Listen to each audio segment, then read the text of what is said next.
It's time. Sure. Yeah, it's time. All right, we'll get this thing started.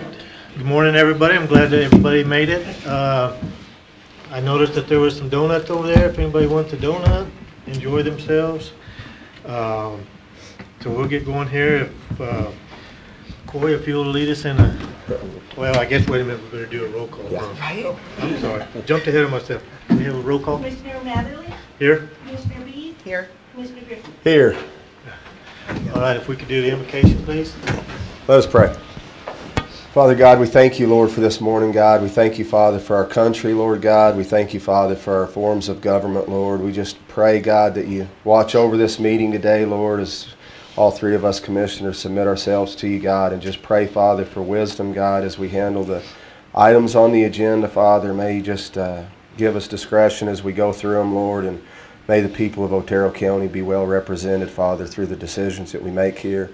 Father, we lift our nation up to you in prayer this morning, God. We pray, Father, over these the disease, God, that's in this panic, Father, that's sweeping our nation, Lord. We just pray for grace there, Lord. We lift our administration up to you, God. We lift the Trump administration up to you and the president, and just pray, God, that you give him wisdom and guidance, God, just to lead our nation through this, Father. And we just trust in you, God, that we'll be stronger at the back end of where when we begin, Father. We thank you, Father, for the great hope that we have in your Son and our Savior, Jesus Christ, in whose name we pray. Amen. Lori will lead us in the Pledge of Allegiance. Pledge allegiance to the flag of the United States of America and to the republic for which it stands, one nation, under God, indivisible, with liberty and justice for all. I salute the flag of the state of New Mexico, the Zia symbol of perfect friendships among united cultures.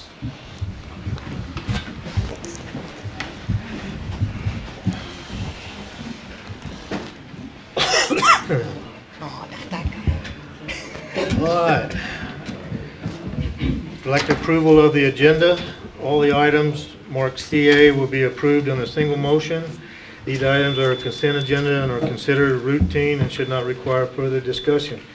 Items can be removed or request at a commissioner's option.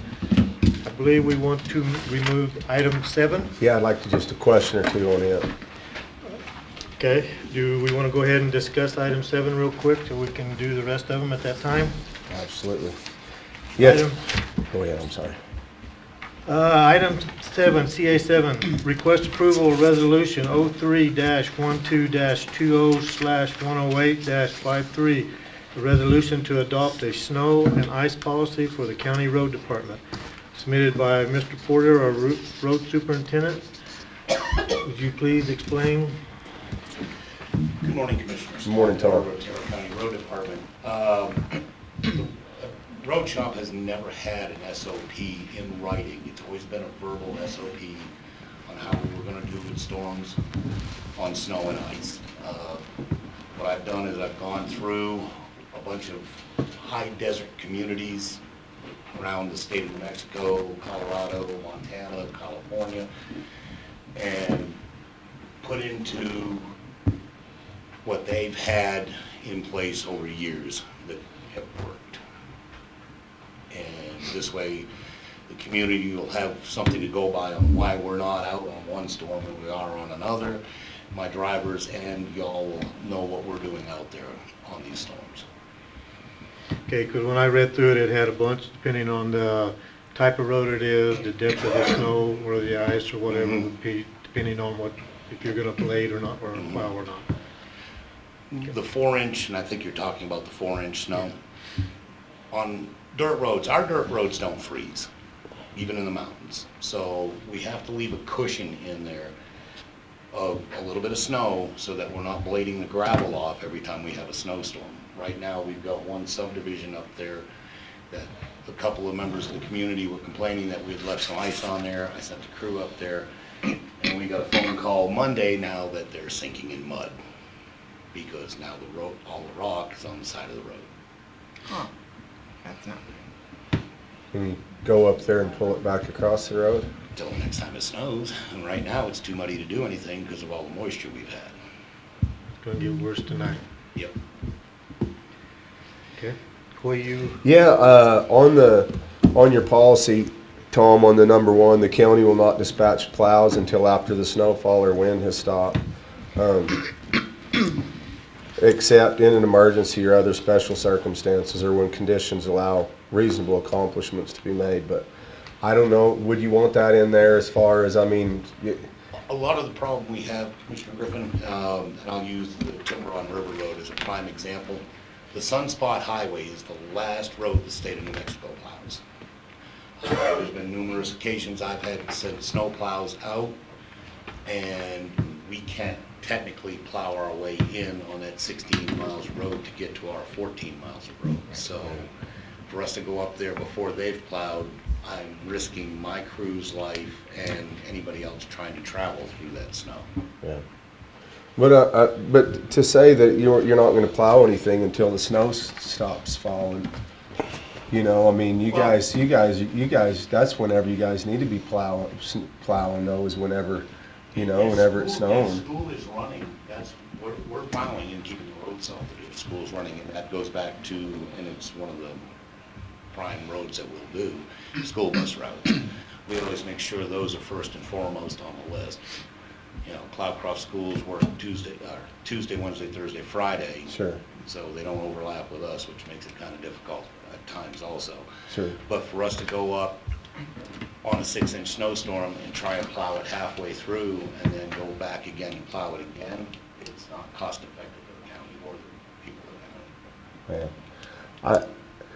I just see it as, I mean, anytime we have the operating procedures, a lot of times, and it's not geared towards you or towards the road department, but a lot of times in government, it gives the government something to stand behind, to hide behind and say, well, this is our operating procedures, and if it's snowing, we have right here, and this has been approved by the commission, that we don't have to go out and plow. And I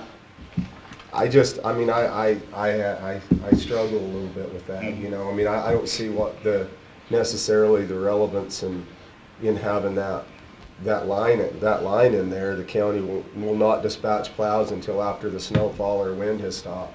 I don't see, you know, I mean, I know that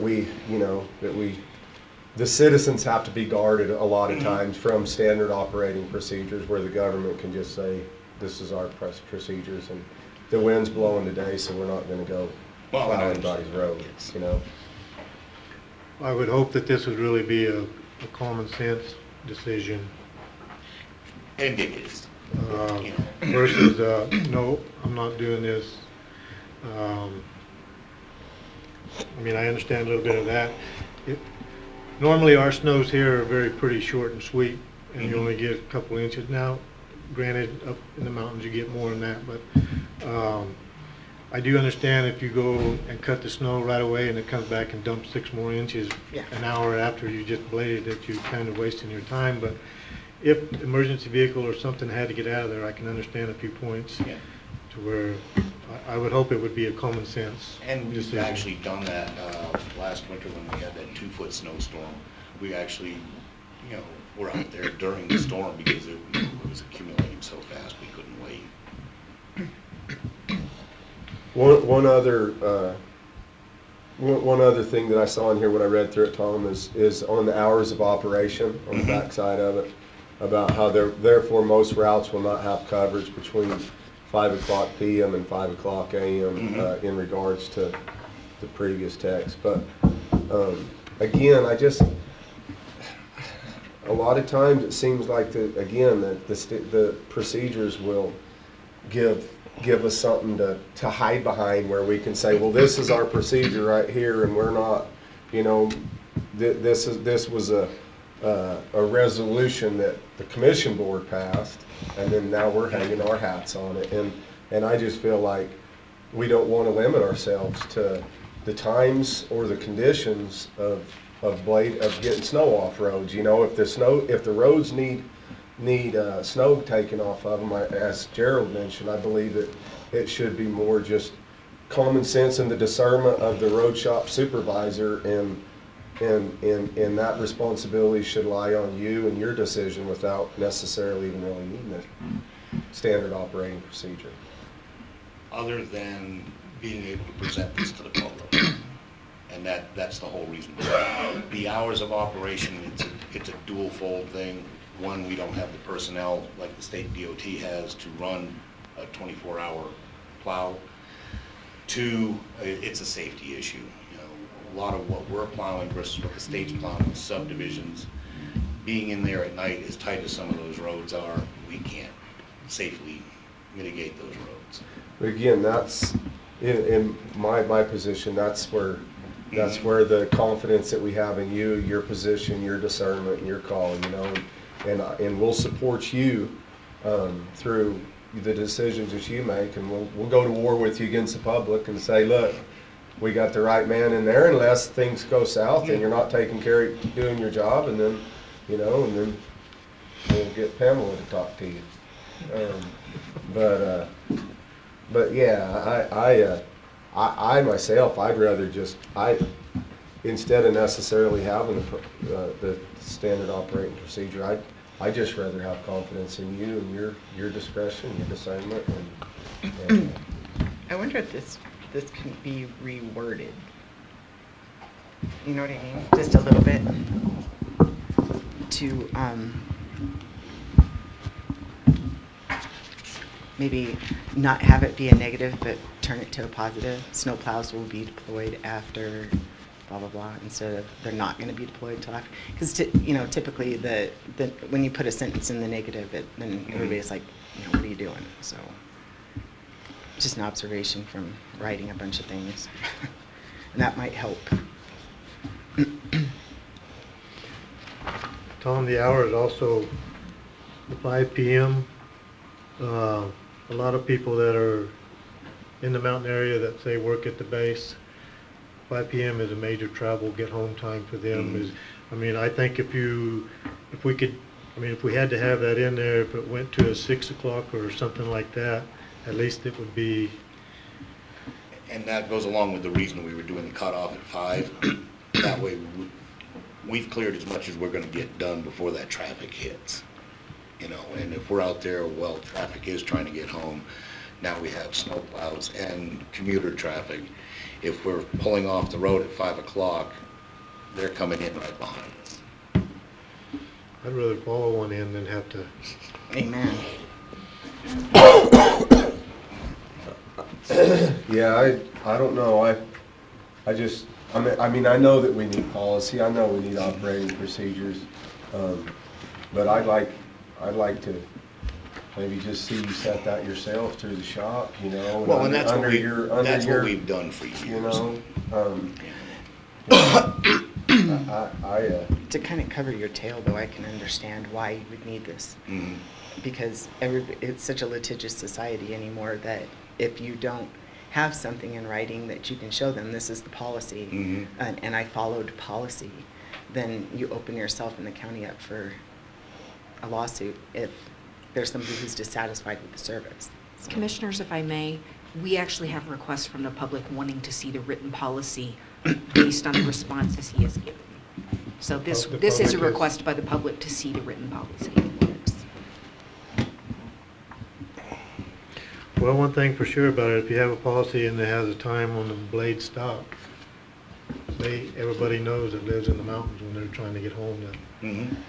And they're not going to call you up at 7 o'clock. I can't get home. They're going to call you anyway. But 2 o'clock in the morning. Yeah.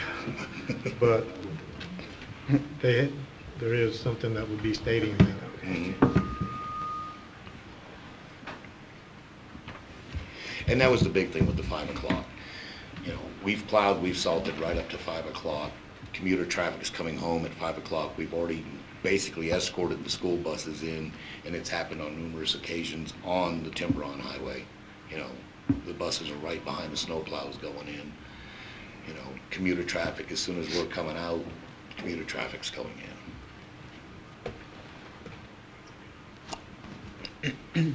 I think it would be prudent for you to add something along the lines of the road department superintendent has discretion to change any of these at any time based That on is emergency in need. here. Is it, or is Yes, it? that is in here. Because I was looking for that.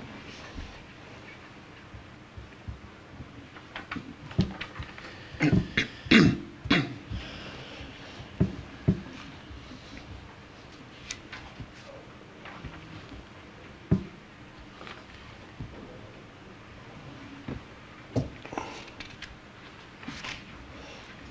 thought it was in here.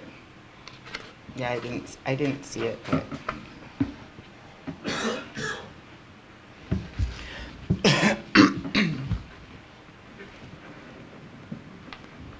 That one may have been one of the lines that did get removed.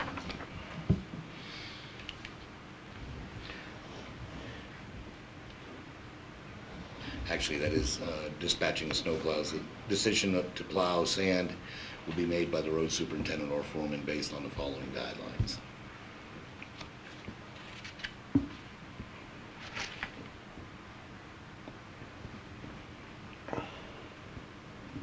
Where's that at, Tom? That's Oh, there it is. first page, right under dispatching of snowplows.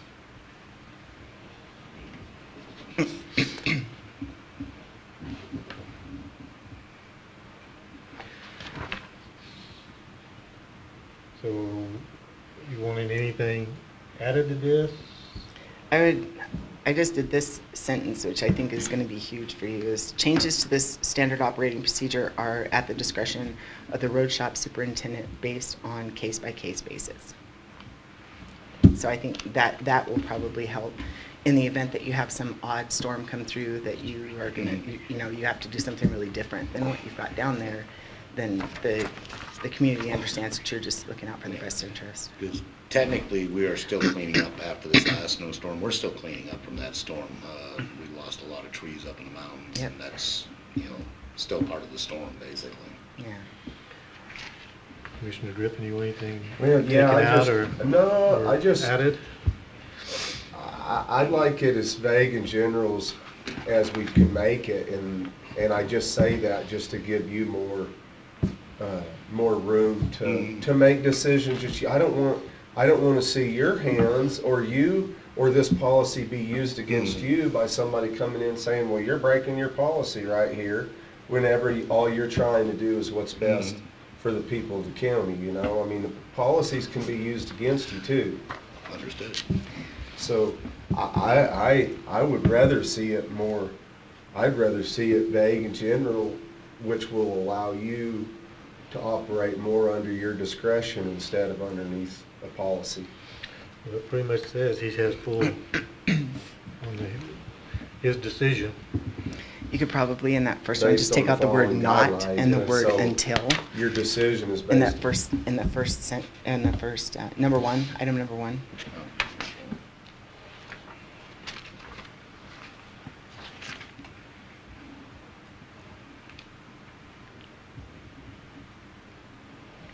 You see what I'm saying? You want that one removed? Or you- No. If you just take out the word not and until, then it turns it to a positive instead of a negative. And as far as liability goes, can't you fall under more, can't the liability can work against you as well whenever you set policies like this? And if our policy says we will not dispatch snowplows until after the wind has stopped, and if we have a plow out there and it's blowing and there's an accident, then can't that be used back against us can't our policy be used against us in the? I think this is, I think it's to provide guidance, and we're not writing it as a binding that Tom must do this stuff. But as we've seen from our past lawsuits, a personal injury lawsuit, they would be mad at us and saying, well, you don't have any policy for this. So it's one of the situations you can do everything right, no matter what you do, some personal injury lawyer will find a way to sue us. So they could use it against us. The fact that we don't have a policy could be used against us. Okay. And as I've said, sometimes you can do everything right and still get sued. Well, should we just pull it until we can interject what we would want in it, and then have that added, and then put it on the agenda for our next meeting? Yeah, we- Or Yeah, I helped take a look at it, and I can sit down with Tom and we can make some tweaks. Okay. And I'd also like, if the public, to be able to take a look at it as well, because, I mean, it's, and I don't know how we would, I don't know how you would We allow could- the public to look, but if there's any. We could maybe if post there's it any on our- public comment or anything that the public would like to see added or removed, we could sure enough take that into consideration. We could maybe put on our website the news feed and attach it, and if anyone have any comment, to contact Tom, perhaps.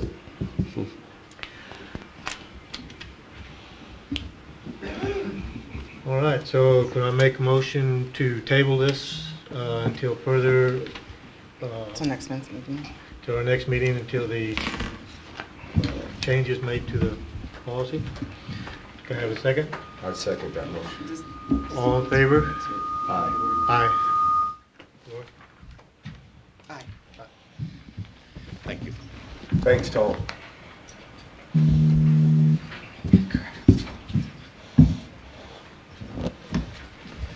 All right. Consent agenda 1, request approval of accounts payable bills list, BL number 31, BL number 32, BL number 33, BL 34. Consent agenda item 2, request approval of healthcare assistance claims, deposition claims for March 2020. Consent agenda 3, request approval of February 13th regular meeting minutes. Consent agenda number 4, request approval of resolution number 03-12/20/108-50, adopting the required CBDG policy and certifications as mandated. Consent agenda number 5, request approval of resolution number 03-12-20/108-51, authorizing the submission of a New Mexico Community Development Block Grant application in the amount of $750,000 for Phase 3 renovations to 301 Texas Avenue, Alamogordo. Consent agenda number 6, request approval of resolution number 03-12-20/108-52, budget adjustments. Consent agenda number 8, request approval of resolution number 03-12-20/108-55, authorizing Otero County to submit an application to the Department of Finance and Administration, Local Government Division, to participate in a juvenile Education. there you go, program. Adjudication. Yeah, that's the one. Consent agenda number 9, request approval to award sealed bid 20-018 automotive parts contract for the road shop. Award to Parts, Napa, and O'Reilly's. This is a 1-year contract with the option to renew for an additional 3 years, not to exceed a total of 4 years. Consent agenda number 10, request approval of contract between Otero County and Southern Central Mountain RC&D for coordinating natural resources related to service meetings, Title III requirements under the Firewise Community Program in Otero County, such as implemented on the mitigation project by planning, assessing, my tongue will get there in a minute, prioritizing hazardous fuel reduction. Request approval of submit annual and adjust PERA reports for volunteer firefighters under the Volunteer Firefighters Retirement Act. Consent agenda number 12, request approval to sell property in the West Side subdivision represented by the now vacated Sierra Blanco, White Sands, and Tunnel Roads. I'll make a motion to approve the agenda. To approve the consent agenda as read. I'll second the motion. All in favor? Aye. Aye. Aye. All right, we're moving on to scheduled citizen communication. The first one will be the Cloudcroft FFA agricultural team. They'd like to present the issue of the wild horses on the local and national level.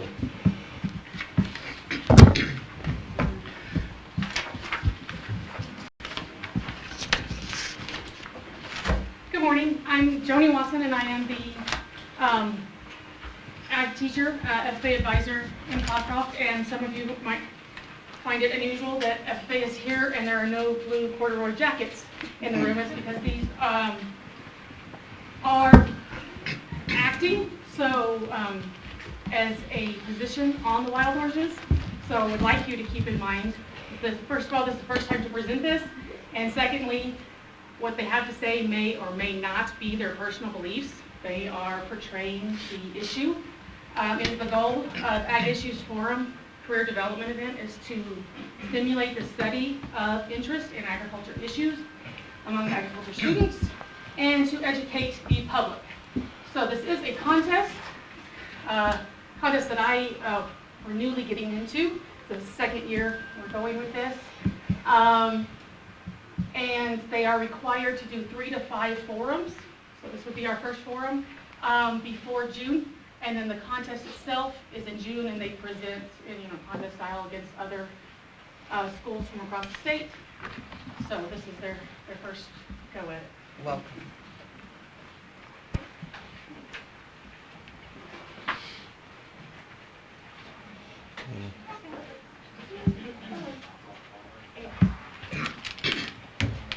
Breaking news, one of our wild horses of Alto, New Mexico was killed this afternoon in a crash.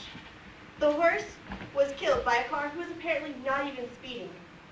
With me now is wild horse activist Sierra Underwood, our local landowner and horse breeder, Kagan Watson, and our BLM biologist, Taya Wilson.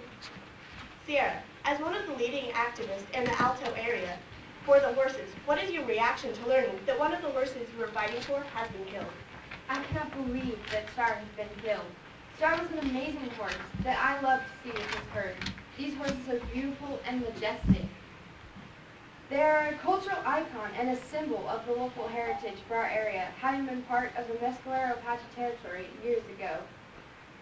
They are one of the few things we as Mexicans have been able to preserve from the destructive times of the Wild West. The horses have been here for centuries, and they should be able to continue to live on their land in peace. The Alto herd has just been released again in October of 2018 after their capture in August 2016 by the New Mexico Livestock Board. They have been disturbed and hurt in so many ways. Star is not the only horse to be killed. Many have been hit by cars, and some have even been murdered. Thank you, Sierra. As we have just seen, the wild horses are becoming a bigger and bigger issue that isn't just political, but emotional. Some believe that we need to leave the horses alone and let them be wild, while others believe that they are growing at an uncontrollable rate, and they must be maintained. Here to speak with us on behalf of our local landowners is Kagan Watson. What is your personal view of the wild horses? I think they're a destructive force. I believe we need to start maintaining these wild horses better. I've had to replace $900 worth of fence. I've also had them get into my pasture and impregnate some of my prized horses, losing over a year of production from those mares. I've had a neighbor that breeds race horses. He's had 3 wild horses get into his property and get his best mare pregnant. He was out $20 grand because it was a gray colt without papers.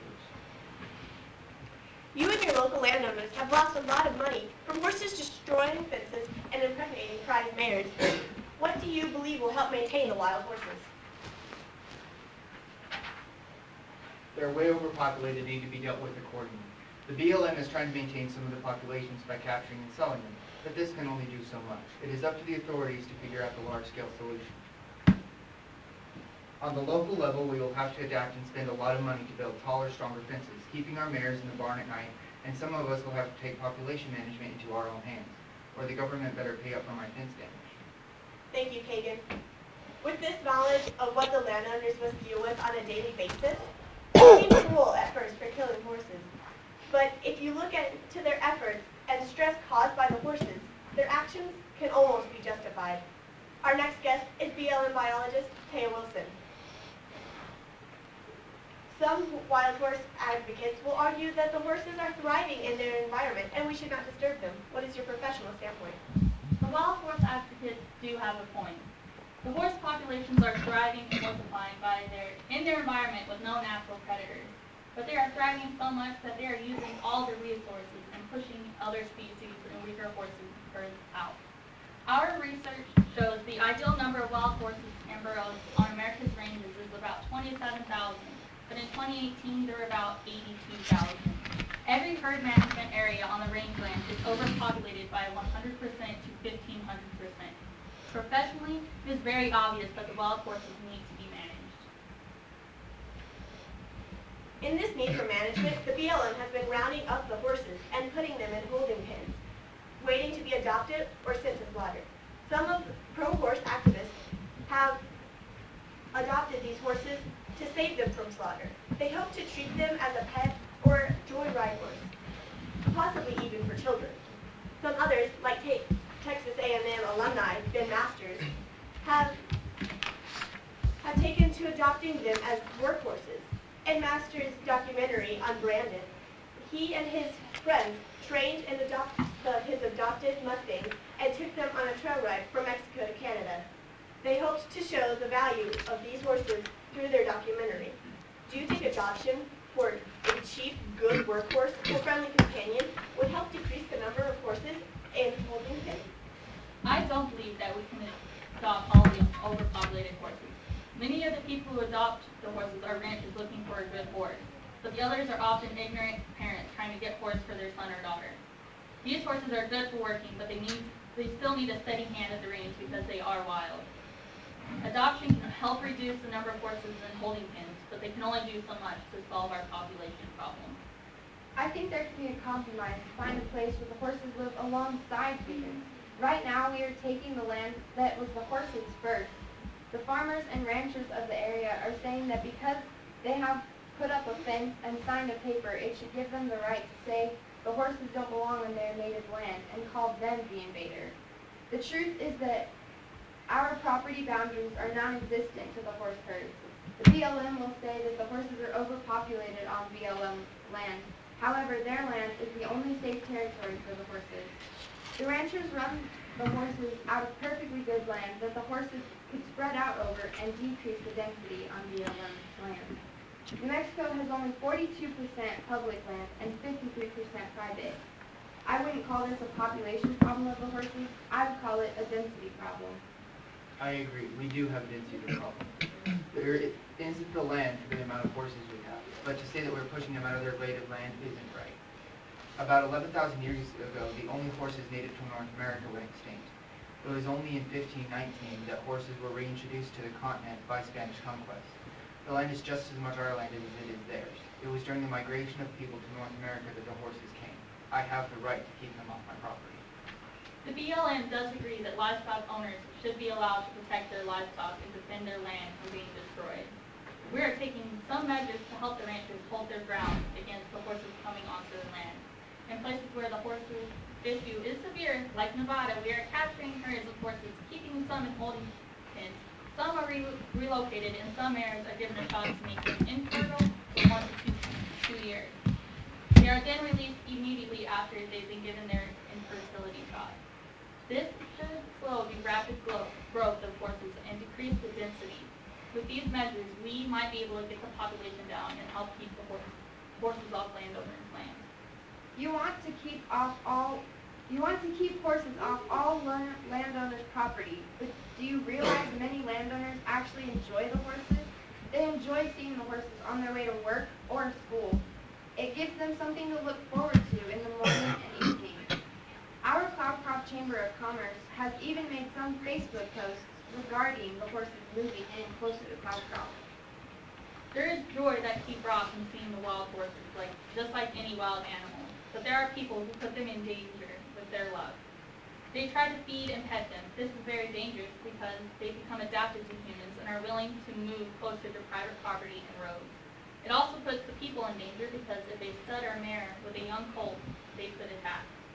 They are the same as any wild animal. You cannot have too much interaction with them, even just taking pictures, or they will be used to the sight of cars and people.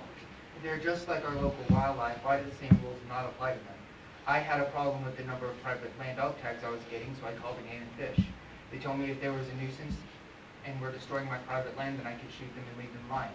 What is the difference between elk and horses if they are both wildlife? They're not wildlife. They're so much more. There are Western icons. If we would put it to a vote, most people would want to leave them in their habitat. Our wild horses deserve the right to resources. There is no need for population management. There is no population problem, only a people problem. Clearly, this complicated issue raises some very important concerns. I would like to thank you all for coming and giving your opinions about the wild horses. And I would like to thank all of you guys for coming and would ask if you guys had any questions for us.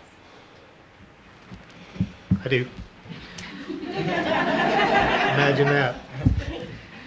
So with your program right here, do you have any suggestions on an ordinance to control the problem with the wild horses?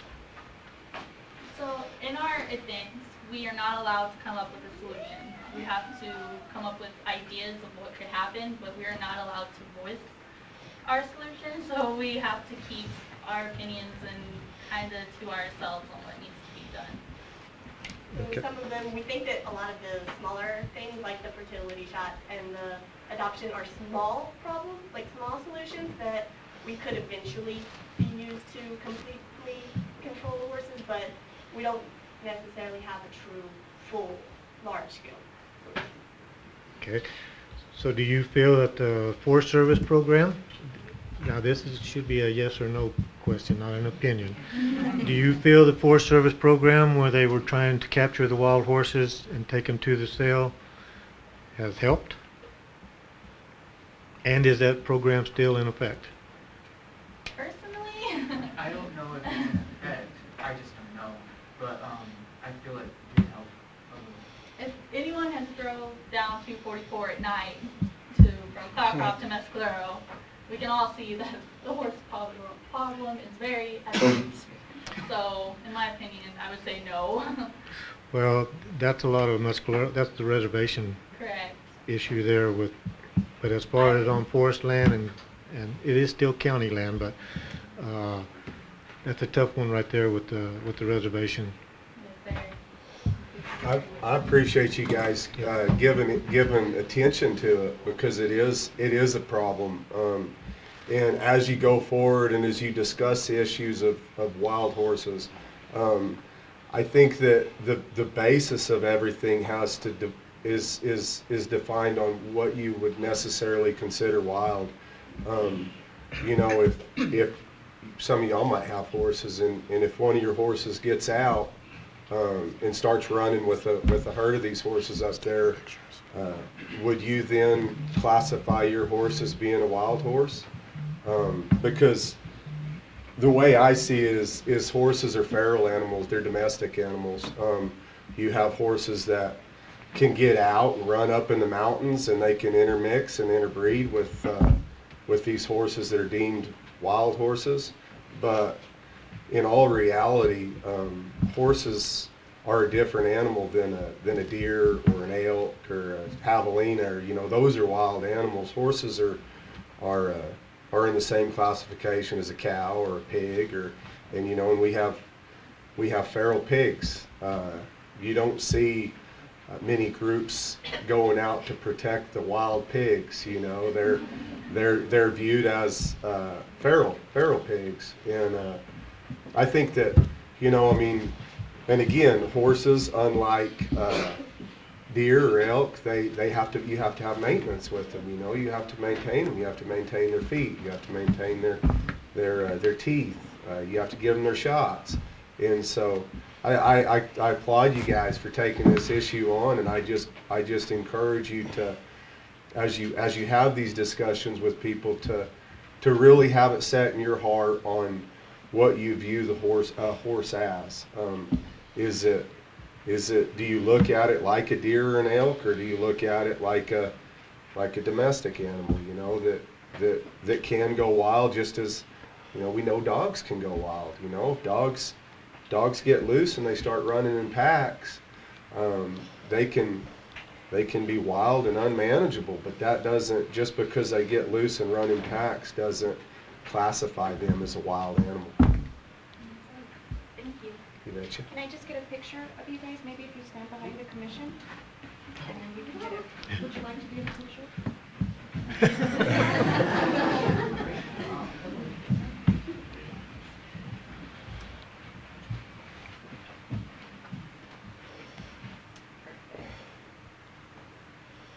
Thank you. Thanks, y'all. Appreciate you.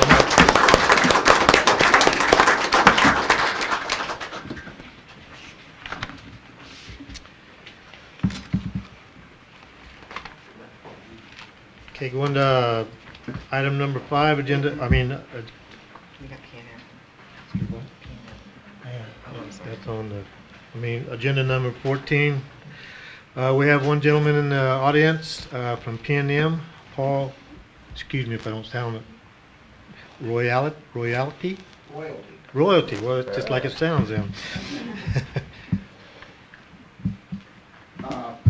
I'd like to maybe give a little explanation about why I'm here. P&M has several programs for residential and commercial customers where we encourage them to participate in the program and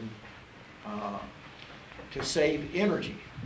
And so these are called energy efficiency programs.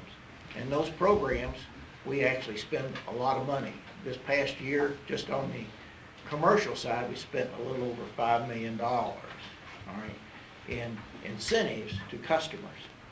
And so, and that's just on the commercial side. So Otero County then elected to participate in this program where we actually did a retrofit on the lighting at the courthouse. And there we saved enough money, okay?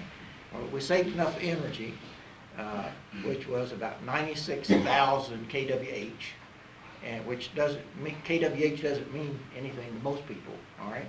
But what that actually is, it's enough energy to power 14 homes for a year.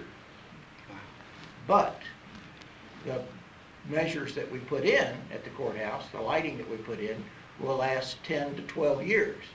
So it's 14 homes for 10 to 12 years. So if you look at it that way, it's 140, not just 14.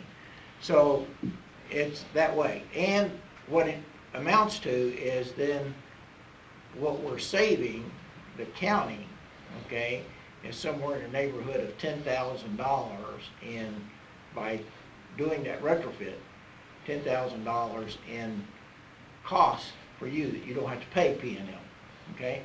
So these programs are set up so that we can spend, and I'm talking about P&M can spend millions of dollars on energy efficiency to reduce the amount of power that we have to produce versus spending billions of dollars to build a new power plant. So you can see the reason why we do the energy efficiency and that sort of thing. So as a token of our appreciation, I have a little token here that we would like to present to the commission for participating in the program, okay? And then I've got a letter here that kind of spells out the details that I just talked about. Okay? Well, thank you very much.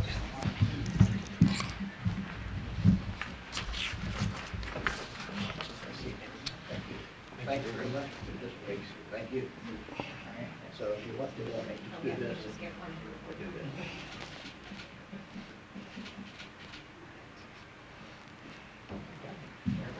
Thank you. That'll be displayed at the Thank you very much. Thank you so much.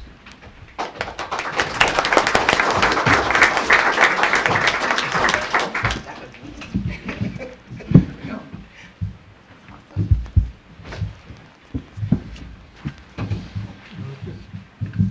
Shine that thing right now. Thank you very much again. Thank you. Thanks, sir. All right, moving on to agenda item number 15. Wait. One No, we second. have to ask. Oh, is there any other that was Yes. scheduled? I'm not on the list, but I've got something to say. Come on up. We know you do, love. I'm better known to you young people as the old one, so. My name is Gwen Reese, and hello, Commission. I'm here again about the Riata Road Bridge. I do see in the new business that you have at least said something about it, or going to say something about it. Since last month, there has been no discussions on this, on the Riata Road Bridge, Yes, ma'am, there has been discussions on it. and it's under new business now, and how long is that going to Well, the new take? Is this going to be voted on, or? yeah, it's under new business, Glenna, because we're gonna discuss the acquiring the property out there on it. Where we from, yeah. Mr. Lamprey couldn't be here today, but anyway, I have had conversations with him about it. And then I'm a little concerned about the House capital outlay request. It says Riata Road Bridge construct, $3,534,481 to plan, design, and construct a bridge on Riata Road in Otero County. And this is supposed to come up on the state. Have you seen this? Mhm. Is this going to be? I believe it was approved, was it not? That was not one of the capital outlay projects approved by the state. Yeah. We requested it, but it was not approved It for was the other not bridge. No, ma'am. So we'll have to do it ourselves. So, okay, well, that answers that question. I was a little confused as to why it was up there in the first place. That's right, it's part of Yeah, roads. it was not on Okay, our list. So since because you are it's going to roads. discuss it today, and again, folks, this has to be done. It just really does. I've been here, it seems like for years now, trying to get this project going, and then I'm told that it's going to start, and then it doesn't start, and then it, so I hope today will settle. Thank you. Yes, ma'am. Thank you, Glenn. Is there any other unscheduled business?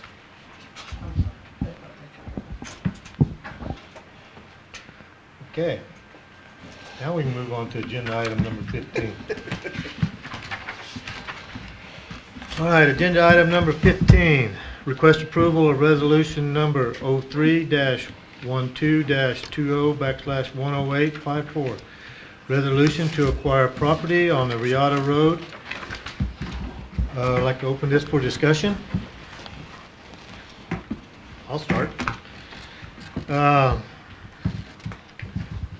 Last Monday?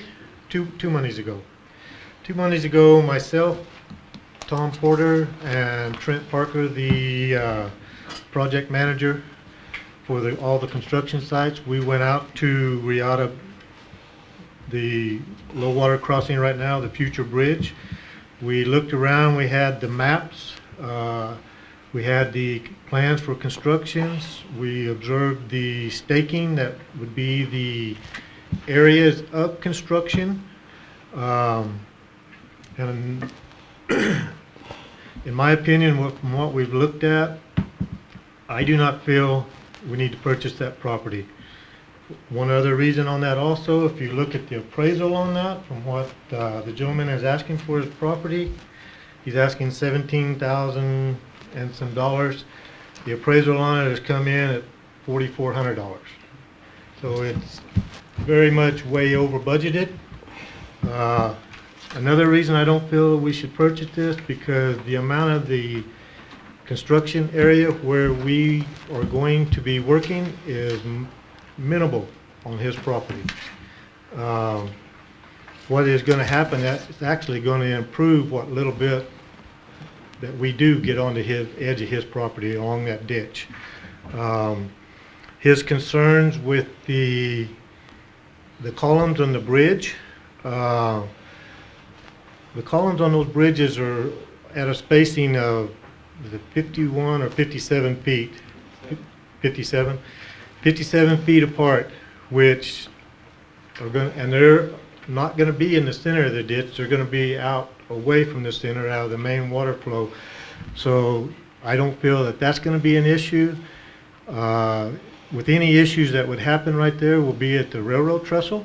If you've been out there and looked at it, you'll see it's about 4 foot off the ground. The columns in it are about 10 feet apart. If anything is gonna hang up, it's gonna hang up on the trestle. So, not the trestle, but just the railroad crossing. So, that's my opinion. Anybody else has anything they want to say? Yeah, that's a good point that you made right there on the trestles, and I didn't even think about that. I mean, I went out there and looked at it, and yeah, but that is a good point. If anything does hang, it will hang on that side, on the railroad side. One of the concerns that Mr. Lampier had, though, is that it's going to cut his easement out to his property, however many acres that he has right there. That was one of the concerns that he had whenever he was in on the last meeting. And by us doing this project, if we do affect the easement that he has into his property, feel like that would be an injustice on the county side, is if we go in there and restrict his access. Corey, the only real piece of property that is going to obstruct any easement on would be on the north side of the ditch, from where the adjoining property line of the neighbor, which is a very tiny sliver. Tom and I, we talked about that, and Trent, if we need to, the only thing that would restrict his easement there is the placement of the guardrails. We had talked about that we could make an adjustment on the guardrails, which would give him access into that little piece of land if that was a problem. Okay. And isn't it the way the architect or engineer has it designed, with the dirt work that kind of carries out through that, that's getting into his property. It's not just the construction of the bridge, though. It's isn't that right? Trent, you want to come up and? Yeah. The outer road. The property on the north that he was more concerned about, also talking to Trent about it, is 1.7 acres of vertical edge. There's nothing you can do on that 1.7 acres anyway. Yeah, but he still owns it. See, we're sloping it, so it's actually making it a safer property than having a 15-foot drop down into the bottom of that arroyo. Sure. And we're not cutting into the property anymore. The slope will pretty much start from where the top of the bank is now, sloping and narrow down. Okay. Okay. You keep saying the north side. Yes, ma'am. You keep saying the north side. That It is. his property is on the south side, and that concrete, since that concrete has been poured and put in there to accommodate, because of the closure on 5470, to get the big trailers down, is when that concrete was put up there. Before the water, I've been out there since '85, so I know this road. Yes, ma'am. And I've traveled this road, and I have stopped the day before the woman and child was killed in that ditch. And I stopped when I got off work, and I went around the long way. Unfortunately, they did not. They tried to go through the ditch, and they were killed. But when that concrete was laid on that property to accommodate the closure where they couldn't come down 5470 when they were building the road, then the water, when it comes, and sometimes that water comes down through there. Sometimes it's sort of slow, it comes down. Other times it's very, very hard. And that's when the road started cutting in eating away the dirt in that property. Before, it ran down a tunnel. When they built that piece of concrete, put that concrete in there to accommodate large trailers coming across there, then a lot of the erosion started then. Sure. So if you're looking at something, you can go out there and look at it and say, well, this happened and that happened. Well, I've been out there since 1985. Yes, ma'am. And I've traveled that road since then. And I know what it does. Yes, ma'am. The improvements they're going to do on the design on that is going to eliminate that problem, especially on the erosion problem. If you're the stair stepping of the new concrete that they're gonna start putting in is gonna eliminate a lot of that. It's gonna get it back down lower to where it's not, doesn't have a 12-foot or 14-foot drop when it comes off the edge of that concrete. Well, I think the concrete should go away. I mean, it should be a road up. You have to have a little bit, just so it doesn't erode underneath the bridge that they're gonna put in. It's a control deal. But, You know, the way it ran before that concrete was put, it come down and it ran into the ditch. yes, ma'am. And they're gonna And have you all talk the, about, things not, I've never seen anything on the railroad, blocked, but even that post that they have there where it has the height of how deep the water is, that's where stuff catches. And that's what Mr. Lamprey was concerned about. If you build that bridge and then all that debris comes down, that it's going to collect. yes, ma'am. Just like it does. And you had to have seen that if you were out there. Yes, ma'am, we did. And there was a little debris on it, and that is dead center of the ditch. The columns will not be in the middle of the ditch. So they're gonna be less, As long as they're not in the middle of the ditch, then it will probably be okay. I don't know about your engineering. All I know is what has happened over the years. yes, ma'am. And I know that that is a dangerous ditch. And we are trying to fix that to where you're not having to go through that ditch anymore. And this has been discussed since Clarissa McGinn. She's the one that got the first bridge built. Yes. So this has been going on all these years, and it just goes on and on and on.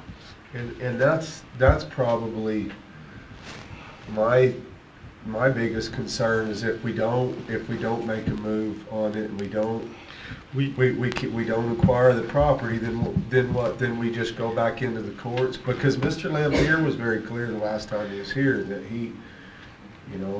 We have the Michael, why don't you explain it? We already have the court order. We can start work in 2 weeks if we wanted. So we filed a petition for condemnation for the construction easement under a statute called the Special Condemnation Procedure Act, and it allows us to ask for a court order, and we pay money into the court. In this case, the appraisal report you have in front of you, our appraiser said the construction easement was worth $450. So we've paid $450 into the court. We have a court order signed by Judge Schneider that gives us permission to go onto the land. The only step that we need to take is we need to formally serve that document on Mr. Lampier. That had not happened when the last meeting was held, and I told our lawyers to not proceed with that while we discuss this issue. If so directed, I will tell our lawyers to make that move and formally serve him. Then he can go in and argue with the court about the value of it. But we would still be able to go onto the land. We have it now. The only issue now is the value. I just don't want us to get pulled into some kind of a legal mess where it winds up costing the county more to fight this out in legal costs than it would be just to purchase the land and be done with it. Is that a possibility, Michael? Could we get pulled into a legal deal where it costs a lot of time and money? And it's possible. Mr. Lampier, he has a lawyer named Clyde Pine, who is at one of the big firms in El Paso. The sort that I'm sure charges $200 or $300 an hour for his time. If Mr. Lampier wanted to spend that money, he could, and I don't know if he would want to, but it's possible. Well, personally speaking and personally spending time with Mr. Lampier, I would say that is a very big possibility. So Doesn't the county also have a lawyer in Texas that is addressing this?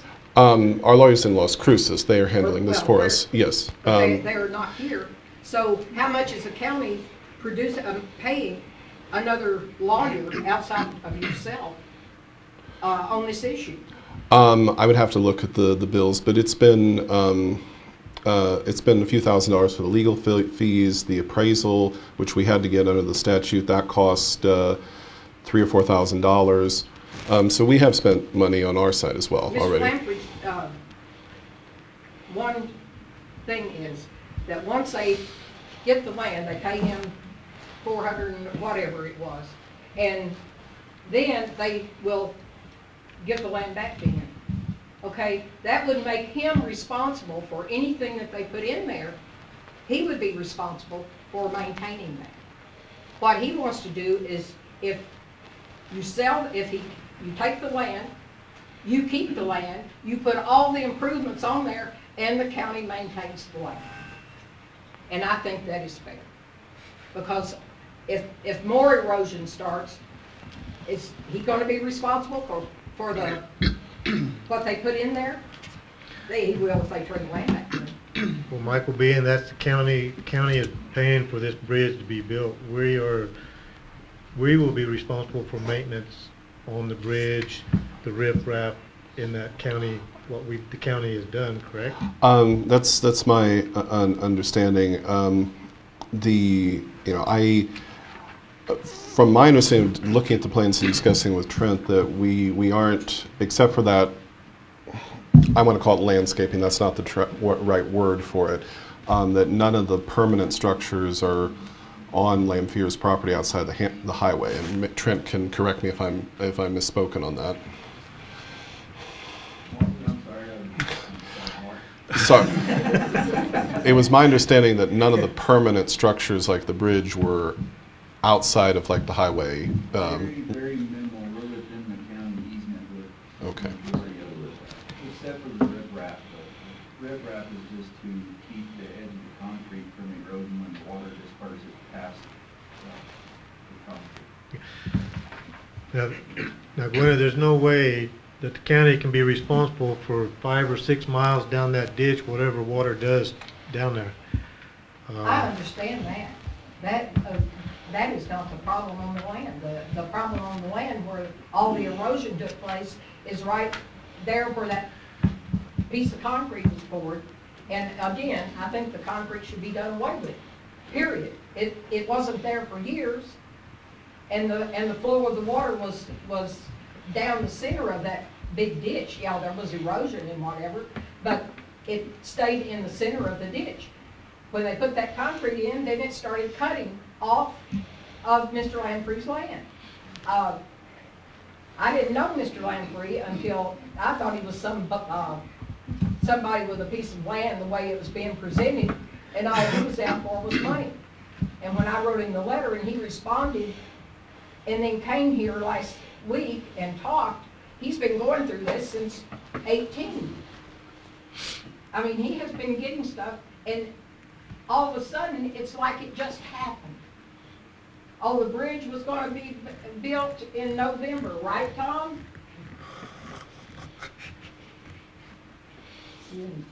Say it.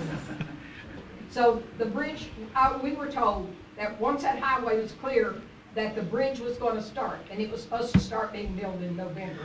They came out there, they dug 2 holes in there to check the dirt, to see what kind of, and which makes sense. I mean, you know, especially with the dirt in Otero County. But they did that, blocked off the road. Man, I come into the house and I'm yelling at Jack, hey, they're going to start on the bridge. Well, that was the end of that. That went away. The signs came down. The holes were filled up, and there hadn't been anything done on it since. So, and I will have to say, I've been battering this for years. Yes, ma'am. So, but it is time that something is done about it before someone else is killed or washed away in that ditch. And believe me, we're trying. And a fast thing, okay, Mr. Lamprey put that up. He gave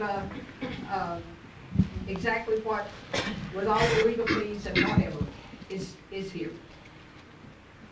I have this whole folder now. Yeah, I just don't want us to get drug into a legal deal where it winds up costing us more money to fight it out with attorneys and legalities than it would be just to buck up and buy the property and be done with it, you know? But I don't know. That's why we have to trust in our legal counsel. That's why, you know, we have to go with what what Michael says is One thing, Coy, he's gouging the county is 3 times, 4 times the amount that property's worth. through his own appraisal.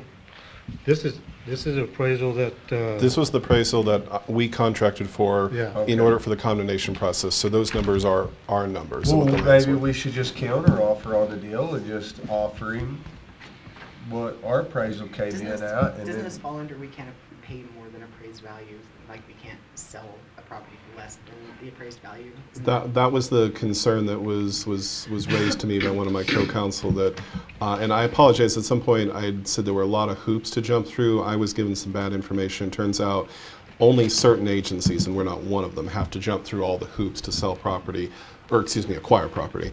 But that was a concern, is it might be an anti-donation problem if we were to pay substantially more than the land was worth. So that is a concern. I mean, I don't know, if the price in the appraisal is what the main hang-up is, then why don't we just, if we've got an appraisal done on it, why don't we just counter offer on what our appraisal is and see what he says? Because what was the appraisal that came back?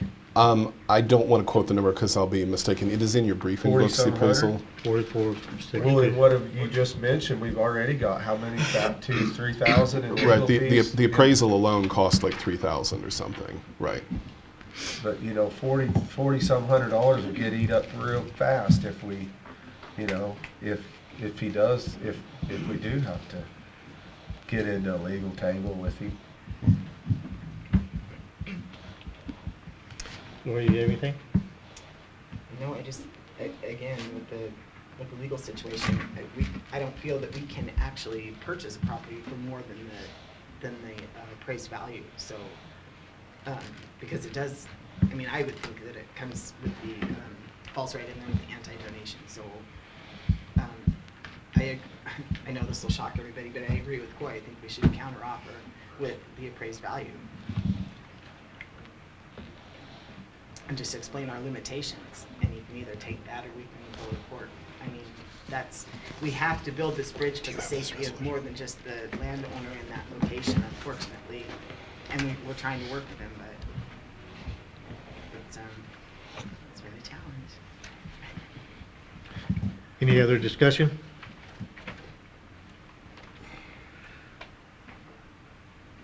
Make a motion to request approval of the resolution 03-12-20/108-54.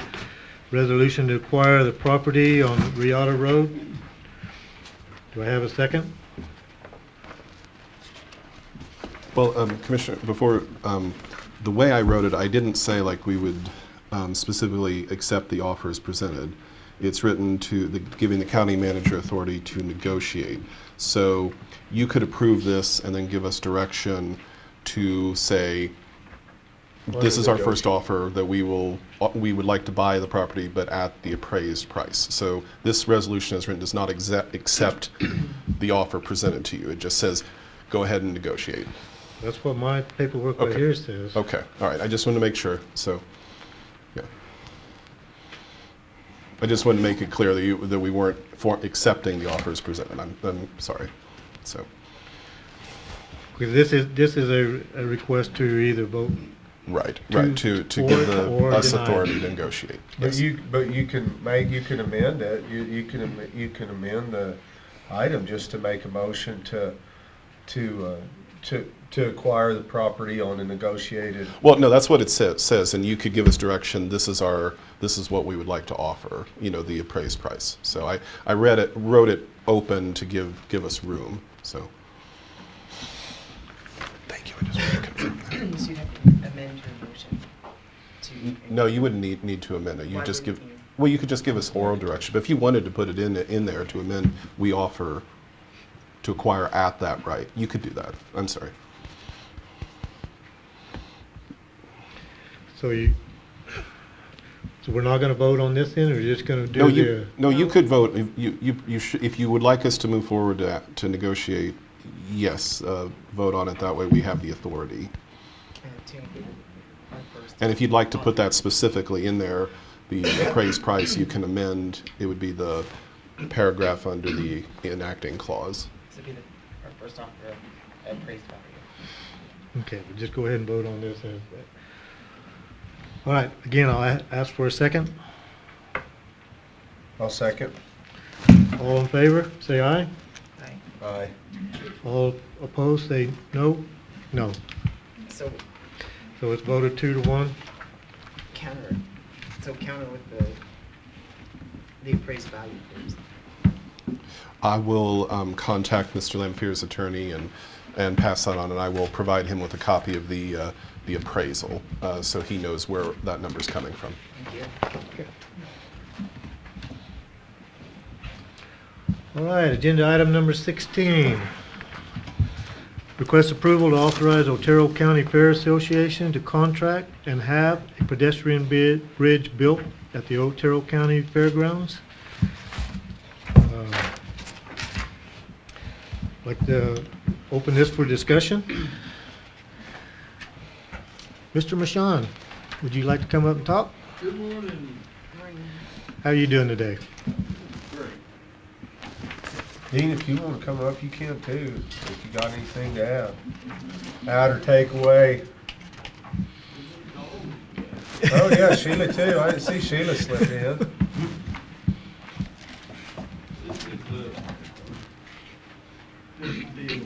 We're here to ask your permission to put that bridge on the fairgrounds, which is county property. I'm on with You you. got my permission. Right? This is an easy one for you. Well, I don't know that for a fact, but. Yeah. A little background about it is,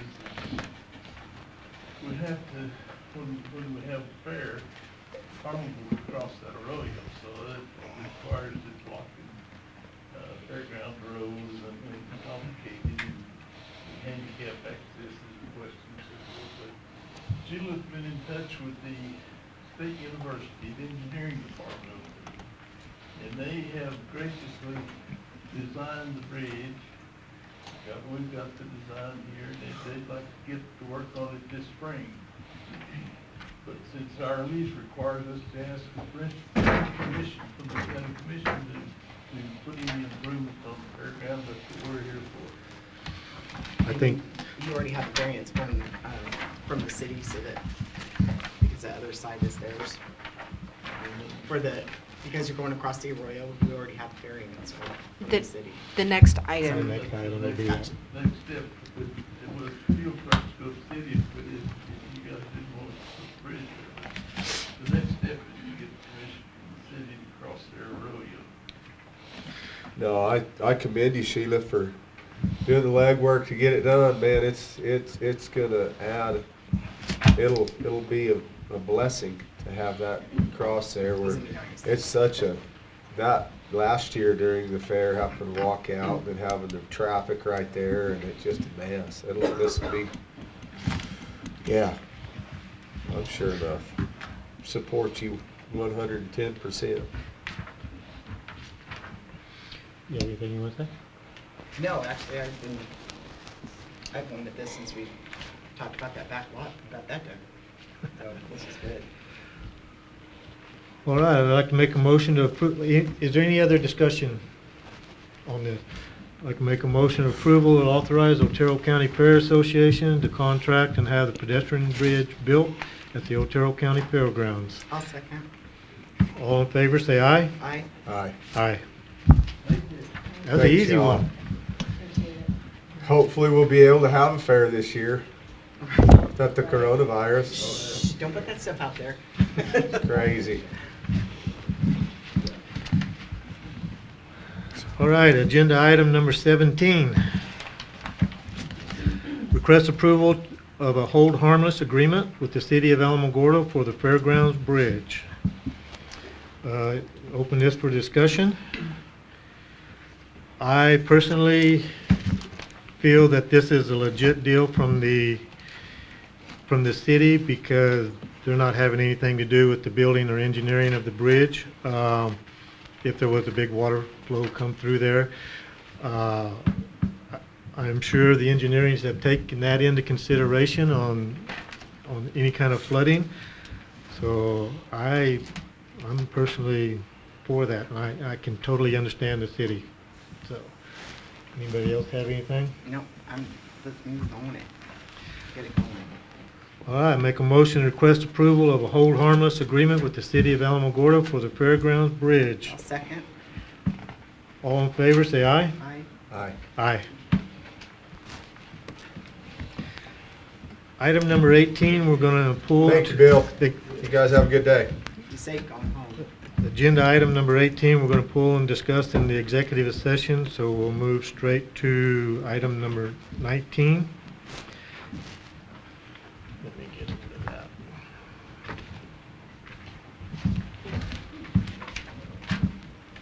So you're not worried about it. You're going to hit lunch. Agenda item number 19, request approval of amendment to grant agreement with the Department of Finance and Administration for an additional funding for the census promotion. I'd like to open this for discussion. I was actually contacted by one of the census workers to ask what they could, what I felt that they could do up in District 3 in order to get some of the rural people to get in there and really fill out the census, and so I put her on the right path to the current people she needs to talk to in those locations. Really hoping that enough information has been put out there that the folks in the rural areas know that this is really important for them as well. And this is another deal that there's a grant that's for the additional money, so it's not coming out of our general fund or anything like that. The legislature appropriated money last year, and you approved at your September meeting a grant for $90,000. And this year, one of the very first bills the legislature passed was to provide additional money, and it provides an additional grant for us. We've already, I believe the radio spots have already been running, like on Burt Broadcasting and the other stations. We have an advertising agency in Cruces that's working on some commercials that we're going to run on Facebook. We hope to very soon have some ads going up on the Zia Transit buses. We've had printed material made. There's a couple posters hanging up on one of our bulletin boards on the way into the chambers here. So we are spending the money. I've said this before, I'll say it again, Amber has done a ton of great work on this, and I'd salute her. We've also been working very closely. Stella Rael and Michelle Bordeaux at the city have been doing a lot of great work on this. And I would note today is the day that the census website went live. Yep. So if you go to my2020census.gov right now, you can complete your census online. Today was the first day. Minutes. Yes. 5 minutes. It takes 5 minutes. It's very simple questions. There's nothing complicated. You can, it's just basically who lives at this location, how old are they, and a couple other demographic details. So today's the day it all starts. The official census day is April 1st, and they're trying to get everyone to fill it out online for the next few weeks. And if people haven't by May, that's when they start knocking on doors. Yeah, knocking on doors and doing mailings and things like that. So yeah. It'll save them quite a bit of effort and money if you can just even tell your friends when you go do it. Send a text message to all your friends with the address just to get it done. Yeah, it's very simple. There's nothing complicated. There's nothing, and what is disclosed can't be disclosed for 72 years. So no one will see what you put down until 2092. Can you say that website again, please? my2020census.gov. If you Google 2020 census, you'll find it, but that's the official. Yes. Any other discussion on this? Make a motion to request approval of the amendment grant agreement with the Department of Finance and Administration for additional funding for census promotion. A second. Take a vote. All in favor, say aye. Aye. Aye. Aye. Consent agenda item number 20. New business. Request approval to reduce range fees for the Women's Shooting League to be established at the SPG shooting range. Mr. Douglas, would you like to come up and explain?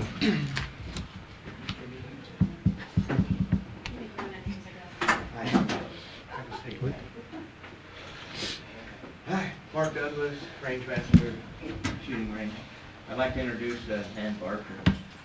She is the facilitator for a women's shooting league that is forming here in Otero County, which will be using the Sidney Paul Gordon shooting range as their home base.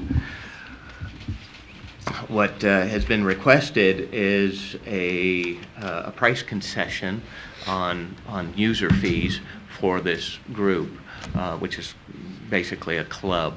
And so I asked the facilitator to come in and speak briefly on what the organization is, AG and AG, a girl and a gun shooting league. So I'm going to turn that over to Nan. Can I just ask one question? Do we have pricing differentials for any of the other groups that come out? There are multiple pricing differences. The initial pricing back in 2011 offered a 5% discount for seniors who were over 60, which could be proven. They got a 7.5% discount on a family pass. Military veterans received the same discount, 10%, and 7.5% if it was an individual pass or a family pass. The daily fees were fixed at $5 plus tax. Then a few months ago, a pricing change was done where active members of our military and veterans who can produce a DD-214 that says honorable received a 40% discount on the daily fee, so it dropped from $5 to $3, and the annual passes, they received a 50% discount, which will have a ripple effect down the road. So there is multiple pricing. Law enforcement, who that range originally came to fruition from, they had a very steep discount. Instead of $68 for a family pass, that's what a family pass costs for a year, they were given a family pass at $40 per year as kind of a nod, thank you for getting this here. Sure. Law enforcement also, due to the 2003 agreement with the Mesa Verde company, law enforcement were given the opportunity to shoot for free. Now, when they're off duty, they themselves could come shoot for free at any of the bays at the facility. We also extend that to our volunteer firefighters. So, you know, we define law enforcement a certain way. We have definitions for that. So yes, to answer your question, there are discounts out there in existence. Right. And just so everybody out there, I ask these questions so that we can get it on the record, so that people will understand what's going on out there, and we can put this information out. There's a lot of people watching instead of showing up here, so I'll ask questions that I already know the answer to, just so we can get the information on the record. Okay. And I also have one other question on that. On the discount pricing for the girls' league for the shooting deal, is that just during when they're having a shooting competition, or is that for every girl that is a member of that league year-round? That's an excellent question. The initial proposal here is basically when they have their meetings, and it specifically is dealing with the use of our classroom, which never really got a lot of use in the past. So it's when they come out and they have their club meeting, they use the classroom, and then they go out to the shooting range and do whatever it is they've been talking about. I'm going to assume shooting on the ranges, and the classroom stuff will be classroom stuff. So that's what we're looking at. It will not affect if they should come back and want to buy a family pass. Well, obviously, if they're a veteran and can produce a DD-214, they will get the veteran's price. But for all practical purposes, they're not getting additional price breaks on the prices that are already in existence. It's for this club group meeting. So, Commissioner Griffin, you have any questions? No, sir. Okay. I'll turn this over to Ms. Barker. Good morning, Commissioners. Good morning. Nan Barker. I own and operate Ricochet Shooting Sports at 329 West 10th Street here in Alamogordo. And so I'm going to read off of this because I'm super nervous. I've never done this before. This also goes along with the whole facilitating a women's shooting league. I've never done this before either. So this is all very new to me. So I'm here today to talk to you about a women's shooting league that I have started to facilitate here in Otero County. This league is called A Girl and a Gun. A Girl and a Gun Women's Shooting League, otherwise known as AG and AG, is a shooting club established by women shooters for women shooters. AG and AG events are intended to be fun, social gatherings where women can come together for support, encouragement, ask questions in a safe and non-judgmental environment, improve on their marksmanship, and bond together in the shooting community.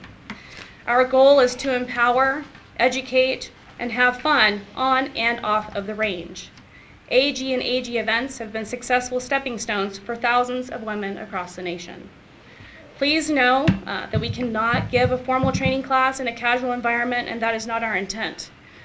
If people want to do classes that's completely separate away from the club, that's something that I offer, and I also work with instructors around the county that also offer those, and they all have their own pricing, just as I will have my own pricing set. It has nothing to do at that point in time with AG and AG events.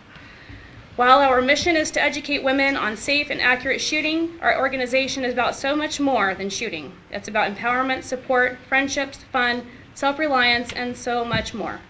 Every day we witness the transformation of women who set out to learn how to shoot and in the process discover a confidence in themselves that improves all areas of their lives. Whether they are interested in competition, concealed carry, home defense, the safe storage of guns in the home, or they just want to get out of the house and try something new, they are welcome to join us at any of our events. Our vision is to have membership throughout the country united for women's shooting programs in education, local league events, regional and national competition in competitive action shooting sports. Our purpose is to create a positive environment that supports women shooters and generates opportunities for women and girls in the shooting industry. So this is not just relegated to adult women. Girls, young girls, can also join in this league. Our culture is to welcome all demographics of women to participate in our events, which are designed for all levels from recreational to competitive shooting. A Girl and a Gun Women's Shooting League belongs to its members. Today I ask that you help us break barriers for women and girls in shooting sports by adjusting the range fees to make regular bi-weekly gatherings more affordable for our women to come shoot. I am getting them started on a path that will ultimately foster a desire to visit the range more often to do solitary practice, resulting in more revenue for the range. Thank you. Thank you. I have one question. Out there for you. Thank you. You're welcome. I have a question for you. Say you take a lady that comes out that really no gun experience, no really knowledge. Is it a deal that they can come to you where you have a class where you can teach them gun safety, gun ethics, Yeah, so teach them how to shoot? So in order to be a facilitator for a Girl and a Gun, I actually have to be a certified instructor. So I'm actually going through all the processes. I've already completed my instructor certification through the USCCA. I'm working directly with them. I won't only be able to just do the concealed carry classes for the state of New Mexico, which I'm also in the process of getting registered for, but I'll be able to offer other classes that will also kind of coincide with concealed carry, home defense, first aid. I mean, there's lots of different possibilities. I work with the USCCA's curriculum. I also have access to the state's concealed carry curriculum. I can take the USCCA curriculum and I can actually, that they're not to use their annual passes, their annual family passes for access to the range at those times. I fully expect that when I'm conducting a class that's outside of one of my AG and AG events, that I'm also going to be held to that same standard. That my students are also going to be paying that $5 plus tax in order to gain entry into the range for their qualification day, or even for the classroom, which I also understand. I think we're offering that at $5 a head. Is that what you were saying for the classroom? Or what were you offering? Was it 15? I'll use Trent's word. I was sidebarred. Thanks for the excuse, buddy. For the classroom, if it's a CCW instructor that comes in. Oh, yes, okay. If I can get back on track. I like that sidebar. Okay, make a note. So normally right now we have 7 independent firearms instructors. Now there's probably 50 of them in this community here in this Tularosa Basin. But right now there are 7 that use our range. They like our range. Out of the 7, there are 3 that like to use the classroom. They like having the ability to be there on site and then go from there to the shooting bays. And what we do as it's been in place before I took over, and I'd like to keep it. The firearms instructors, Nan Barker, Ricklin, all of them, they can call us and reserve one of our general purpose ranges for their classes, so they know they have a place to shoot at a designated time. Obviously, if they don't show up or if they're 20 minutes late, I cut it loose and give it to the civilians, and they know that, and they accept that. But what we did is, before I took over, the classroom was hardly ever used. It was only used for the once-a-year Women on Target clinic. I believe that there was one instructor who used it, and I think at one time there was the hunter safety program that was utilized there. The hunter safety issue has gone away from the range. I haven't even dealt on that, but I'm trying to get that classroom used more. So I lowered the price to $5 a student. So when an instructor brings 10 students, they pay $50 for the use of the classroom. That pays for me to go clean it, turn on the air conditioner, the heater, set up the tables, things of that nature. Then they would pay the $5 plus tax for the range. So the range is gathering up approximately $10.32 per student. So a 10 student class would be about $103 to the range. Now, one of the stipulations that they're asking for is if they have 10 students, that they get a price break, $50 flat, for the club to use the classroom in conjunction with the shooting range. If they just go out to use the range, they pay the $5.32. This is a package deal. You take it all, or you get nothing. It's classroom and the range to get this deal. And then it's the idea here is there's a lot of interest. A lot of women have verbally stated an interest and have signed up already. So what do we do if we get more than 10 women in the class? Well, the classroom can hold about 35 people comfortably with the current furniture that I have. So what do we charge each additional person? Straight $5 each, and that's where we're at right now. I put it at about $7.50, as opposed to the $10.32 that student number 11 would have to pay, or somebody would have to pay, whether it comes out of her pocket or the student. But that's what we're looking at right now. So my firearms instructors, they pay the $5 a head for the classroom. It's $4.70. When you put tax on it, it's $5. So $5 that, and then $5 plus tax for the range.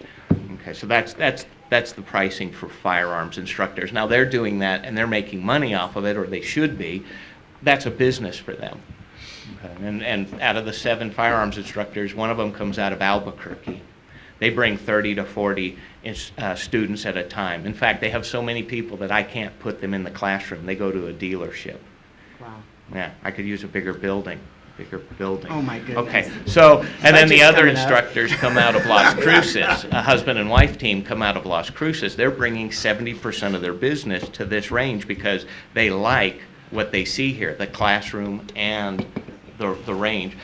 I don't know. Nobody's told me they appreciate the 2-ply toilet paper, but I'm sure it's in there too. I think that expressed appreciation for the 2-ply toilet paper. I hope I answered the. Hopefully, you'll be able to keep some in there now that there's a run on it. So when you offer your courses there, do you cover all different types of firearms, from handgun? Do you also include ARs and higher capacity magazines, as long as they're legal? Yes. Well, you got my support, then. Just don't be shooting any piñatas out there. Yeah. That's a lot of mess to clean up. That's not even right. Yeah. So I just want to help everybody understand that there is a huge differentiation here. When I'm doing instructing that's completely separate from the club. That's operated separately. I become one of the other 7 that's in the county that come actively to the range at that point in time. When I have my club meetings, and I'm currently at 23 members, and it's growing, and I'll tell you, when I post on Facebook that I'm going to have a meet and greet, I get more than 2,000 women that are eyeballing me at that point in time.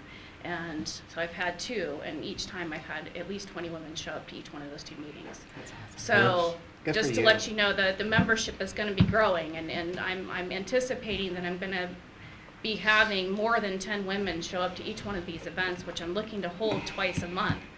The difference between me and the instructors is that the instructors are coming once a month, they're spending a few hours in a range, and that's it. My girls are going to be coming and spending a few hours. We're doing it more than just once a month, so they get the exposure and they get the drive to come out and practice more. So that's where part of the differentiation is. Well, I commend you, because the way our societies and communities have become, and especially in regards to the mental illness issues Yes, sir. that we have nowadays, it's just one more great reason to understand how firearms operate, Yes. and how to use them, and how to defend yourself. And education is huge. It's for my husband and I, education is huge. We probably give out way more information at the shop when we're talking to people about guns than we probably should. We probably should be charging for that service. But it's huge for us, and we don't want somebody walking out of the door completely novice, no idea, and then have an accident. Sure. Absolutely. You know, which is it would honestly break my heart and hurt me terribly if I were to know that something like that happened with one of my firearms coming out of my shop. So just also keep that in mind. So I would just like to add something. As Nan Barker mentioned, these women will be coming out on a regular basis, so they then have a comfort level that grows. So they now have an idea, this is where I want to go shoot. So as opposed to taking a shooting class, when you take a concealed carry class, you're typically there about once every 2 years. So it's not like a continual education thing. I'm only going to see you, unfortunately, or maybe fortunately, twice a year, or twice every, every few years that I'll see you out there. I would like to see you out there often. And so my feelings are is that if women feel comfortable about shooting, and they have better knowledge base about this, they're out there, they're comfortable, they're most likely going to bring their children to come out to the Sidney Paul Gordon shooting range to shoot. And then there's the opportunity for them to have exposure to other courses offered by the instructors, not by the range, but we offer the facility. So the idea here is to grow a community involvement with the range, an attachment to the range, so to speak. So I think that's a big benefit for us. Absolutely. And also, there's nothing in this county like this. This is it. I've looked around. I mean, literally, I'm it. And there's other organizations, but I've researched those organizations, and you don't get near the support that you do from a girl and a gun. I cannot tell you guys how much support I've gotten from people all over the United States to help me get this started. That's awesome. All the way even to San Diego, California, where they have the hardest restrictions ever. You know what I mean? Like, they can't even take their ARs to the range. It sucks. But this is huge, and I'm excited about it, and I hope that I can get y'all's backing to help me out, because you got mine. the fees, there's costs that are involved with it, and if I don't try to finagle and work with my women to help offset those costs, and those costs come out of my shop, and my shop can only do so much. So, please also take that into consideration. Perfect. Thank you. Any other discussion? Anybody have any questions? Commissioner Bees? Nope, I'm good. Thank Mr. you. Griffin? I'll probably be out there. All right, I'd like to make Mr. a motion Chairman? to request approval. Hold on. Mr. Mike was waving at you. Oh, Mike, I'm sorry, I missed it. Is there a website or anything for a girl with a gun? Girlandagun.org. Oh, thank you very much. Yes, sir. Any others? I don't want to miss anybody this time. Make a motion to request approval to reduce the range fees for the Women's Shooting League to be established at the Sidney Paul Gordon Shooting I'll Range. second the motion. All in favor, say aye. Aye. Aye. Thank you. Thank you Thank very you. much. Thank you very much. Thank you very much for your time. I'll read it again. I promise you. All right, that's going to take us into a little correspondence section of this right here, and being I'm first, I'll start real quick, keep it short and sweet. We have a lot of the department heads in here. Thank you very much. Appreciate you. We have a lot of the department heads in here. I hope a lot of them are listening. One of the main things, everybody, with this coronavirus issues going on, I hope whatever they need, whatever our county we can do, get with our manager. If we need, don't ask for toilet paper, we can't supply that, it's gone. But if whatever we can do to help you on this sanitation, health issues. If you have an employee that's sick, please encourage them to stay home. Let's just try to make this as safe as we can. Carolyn, you're the one that's going to be affected by this the most. I hope you have something already in mind that you're doing. But anything we can do, we want to support. Whatever, when Matt gets back, I'd like to get with him. If there's anything we can do countywide to, whatever we need to do, we need to try to do. So, the other thing, I've been visiting with GB Oliver a little bit at the chamber. I'm going to try to see if I can get him to come talk next month. Some very interesting things that's fixing to happen around the states. Some of you that's listened to him talk a little bit kind of know. There's a couple of new businesses coming in. He can't elaborate who they are. One of them is there at the old Morris's machine shop, so that's coming in. Don't know who they are, but that'll be a nice cleanup right there. One of the other big items they're trying to do, and they're really pushing the airport group committee. I'm going to try to get them to come in. I just got some paperwork from them. They're trying to get I believe it's American Airlines. They're coming in here. They'll have 2 flights a day from here to Dallas, which will save a lot of us, a trip to El Paso, because most of our flights, I think they may even have one that goes to Phoenix too. I think it may have been 2, but get him to elaborate on that. Let's see. And that's about all that I really have for this one. Coy? Yeah, I've been traveling quite a bit over the last few weeks. Was able to go back to Washington, D.C. I had a few different meetings while I was there, and had the opportunity to speak on behalf of a lot of the issues that we're faced with here in Otero County. Number one, in regards to our national forests. Still in New Mexico today, our national forests are still closed to all of our timber industries.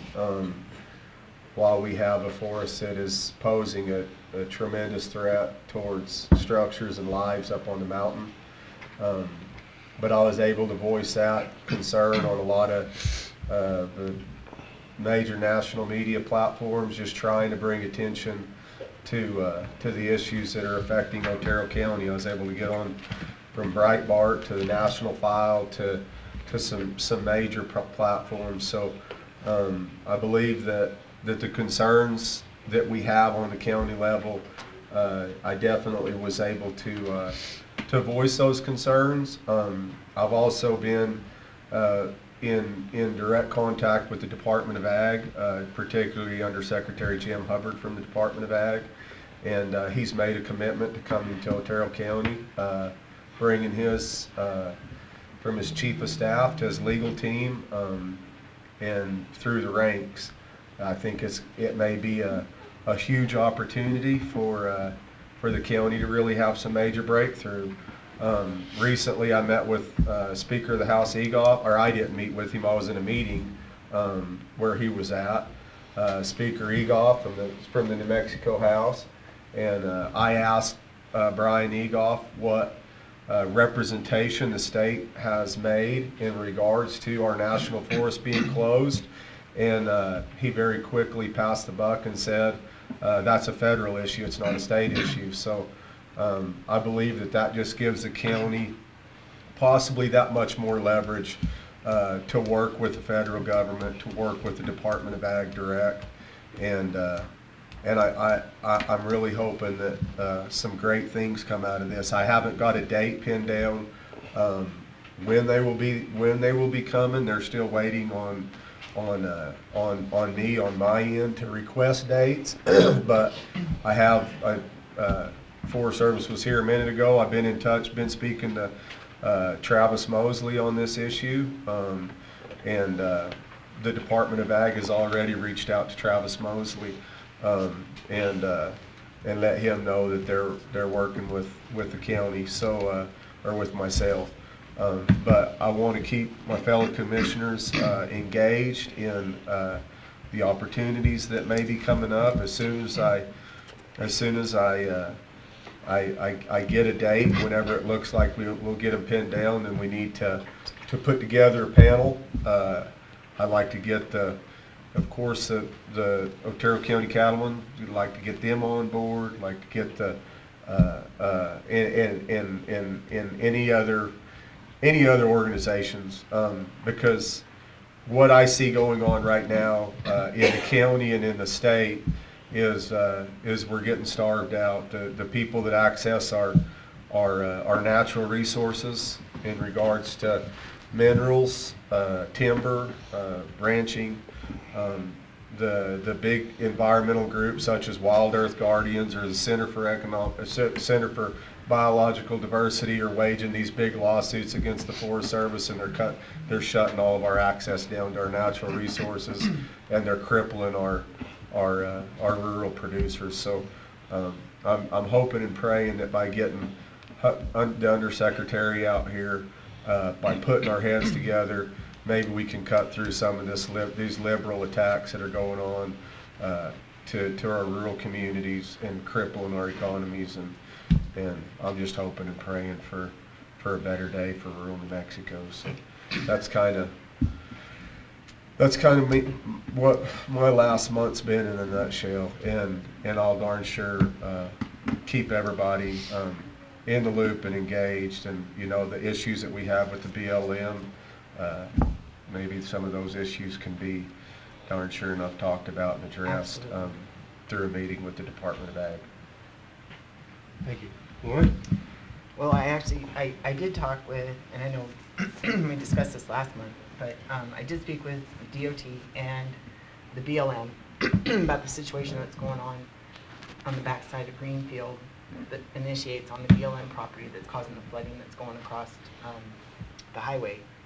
And since they have narrowed or put fewer ways for the water to get across, it's shotgunning into areas across the highway that weren't flooded before but are flooding now. Tom, I don't know if they've reached out to you at all, but I was talking to wards there at the end of Greenfield, and they were saying they've seen motion up there, that they've seen equipment and people actually working up towards where the rocks are, the big boulders.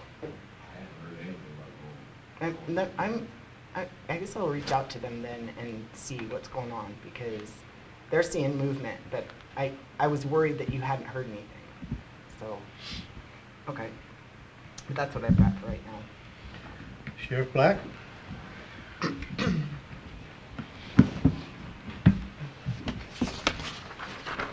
David, how are you? I'm well. How are you? Good. David Black, Otero County Sheriff. For February at the Sheriff's Office, we responded to 1,627 calls for service. Out of that, we got 132 investigative reports going on.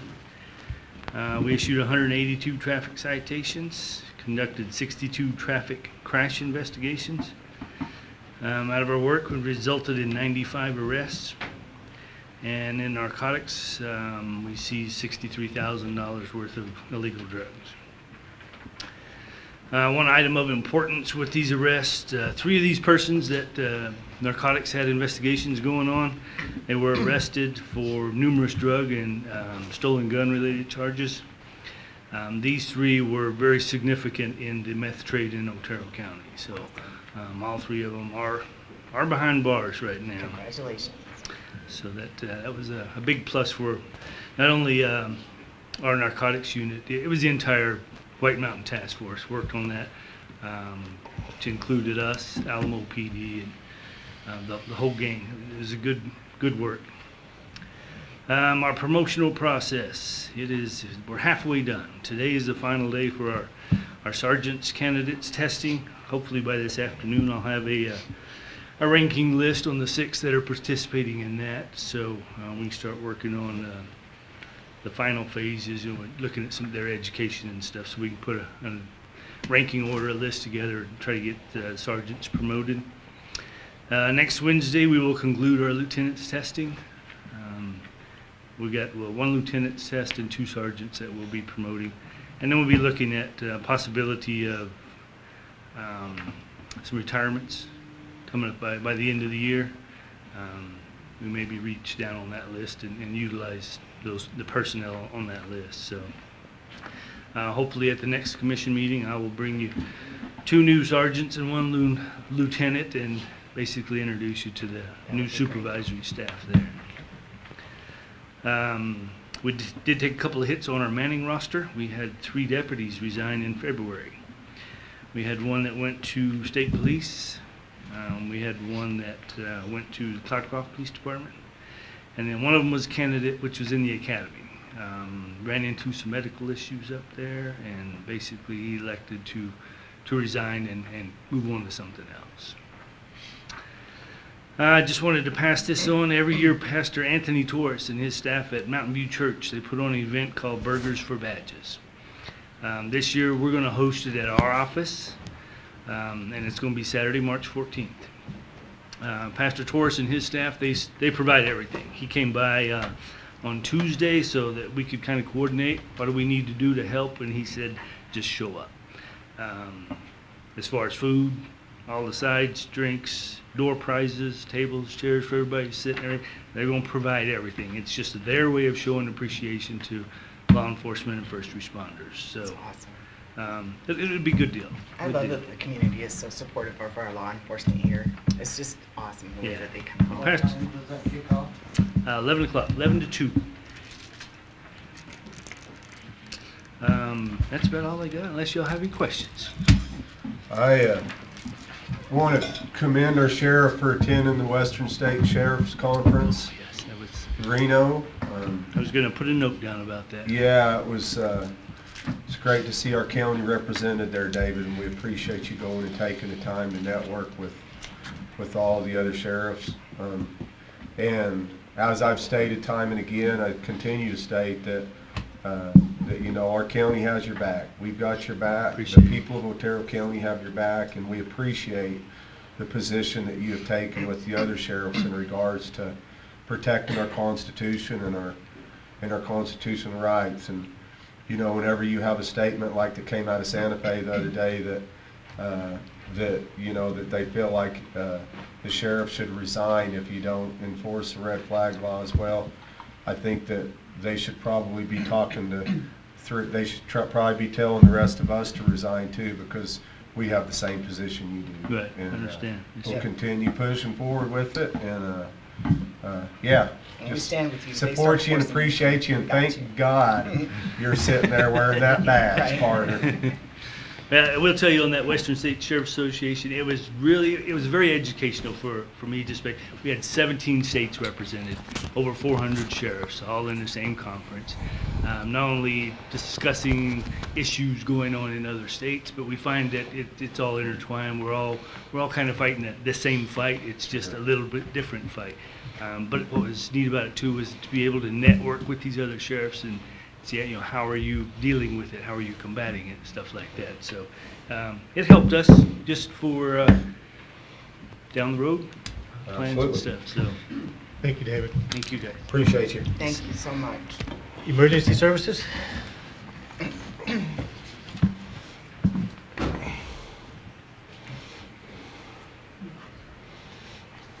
New face this morning. Howdy, Bill. Good morning, Commissioners. Good morning. I'm Bill Farmer, Deputy Director of Emergency Services. So, start out with a cleanup program. The slash pit is still closed for the season. We're opening a little bit late due to weather. Snow and ice buildup in the pit. We're working with the Forest Service. They actually want to help us conduct a training burn for local fire departments up on the mountain and Cloud Rock Fire Department to burn the slash pit off. Nice. Not just to dispose of it, but it's kind of a win-win for both of us. They get some training out of it, and we have a lot less brush to deal with. They tried to do that during the Sacramento Mountain Wildland Academy, but the weather, the snow and the ice was too significant to get it to burn. They went out there with drip torches, and it wasn't even igniting. So, community service workers, we've got 2 total. Both of them are awaiting intake. Good news is we haven't violated anybody for not showing up yet. So, this month has been mostly dedicated to working at the EOC for preparation of the construction that is now ongoing. We've moved a lot of vehicles for the road shop to prepare for the auction, and we've been prepping for the slash pit opening, shuttling equipment around and stuff like that. The website that we typically use is highcountrypost.com for our schedule. We were notified that it is going down. The gentleman running it is no longer going to be running it. So we're making preparations to put our calendar on the regular county website. So we've already talked to IT department about doing that. So for code enforcement, we have not had a lot of cases this month due to the all hands effort on putting the EOC together for the construction. So we kind of reallocated all the personnel. So we only had 6 cases, 2 follow-ups on high priority cases, and we had 2 illegal burns that we dealt with. We also did 3 fire inspections on businesses. 2 of them were in Chaparral, and 1 was a county building here in Alamogordo. And we did 2 fire investigations on structure fires, 1 in Tularosa and 1 in Bold Acres. So. On the emergency services side, we had 2 structure fires in the county, 1 vehicle fire. It was a total of 217 calls for the month. 176 of those were EMS. 30 of them were good intent calls or public assist calls. We have, I think that's about it. 217, 176 of them were emergency medical.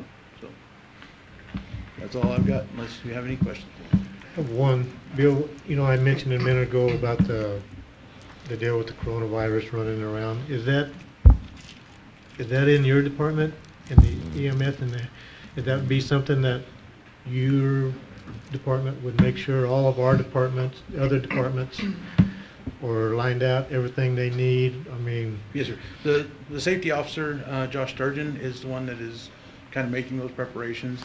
We are making preparations for just in case it turns into a huge pandemic. So far, we have not made a lot of preparations beyond the academic phase. So. Well, we need to be prepared for it. The city commission last night, I guess they're not canceling anything. They're going right on down the road like nothing's the matter. But I just want to make sure we're on board. We're, don't panic, but just make sure everything's there that we need to have. Yes, sir. So we'll be prepared as we can be, for sure. So between Matt and his expertise in the safety side of it, and Josh, we'll be pretty well prepared. I had a conversation with Pamela yesterday. I had a call from up on the mountain in regards to the red flag, the red flag for the burning around the houses. And how does that comes out of the state, correct? That do you guys get the alert if it's a red flag warning or the levels? That's a call that's made by the state towards Otero County? Right. And we just follow into that. It's made between the state and the National Weather Service. Okay. So, but the state, we don't make that call on the county level, then? No, we're not the ones that say today's a red flag warning or a month. Okay. Because, the gentleman made a great point. He's up on the mountain, and he said, there's 2 or 3 inches of snow on the ground up there, and they're under a red flag warning, where down here in the basin, it might really be a legitimate warning. We got such a diverse landscape inside of our county, but if it's declared a red flag warning, then it's countywide, and that's what it is. Yeah, I think it's kind of an err on the side of caution thing for the most part. If we have sufficient winds down here in the flats to produce a red flag warning, it stands to reason that the wind's going to be blowing on the mountain too. So, sure. If it is not, it has the potential to do so. Okay. Any other questions? Appreciate all your work. Thank you. Thank you. Appreciate you, Bill. Tom, with the road department.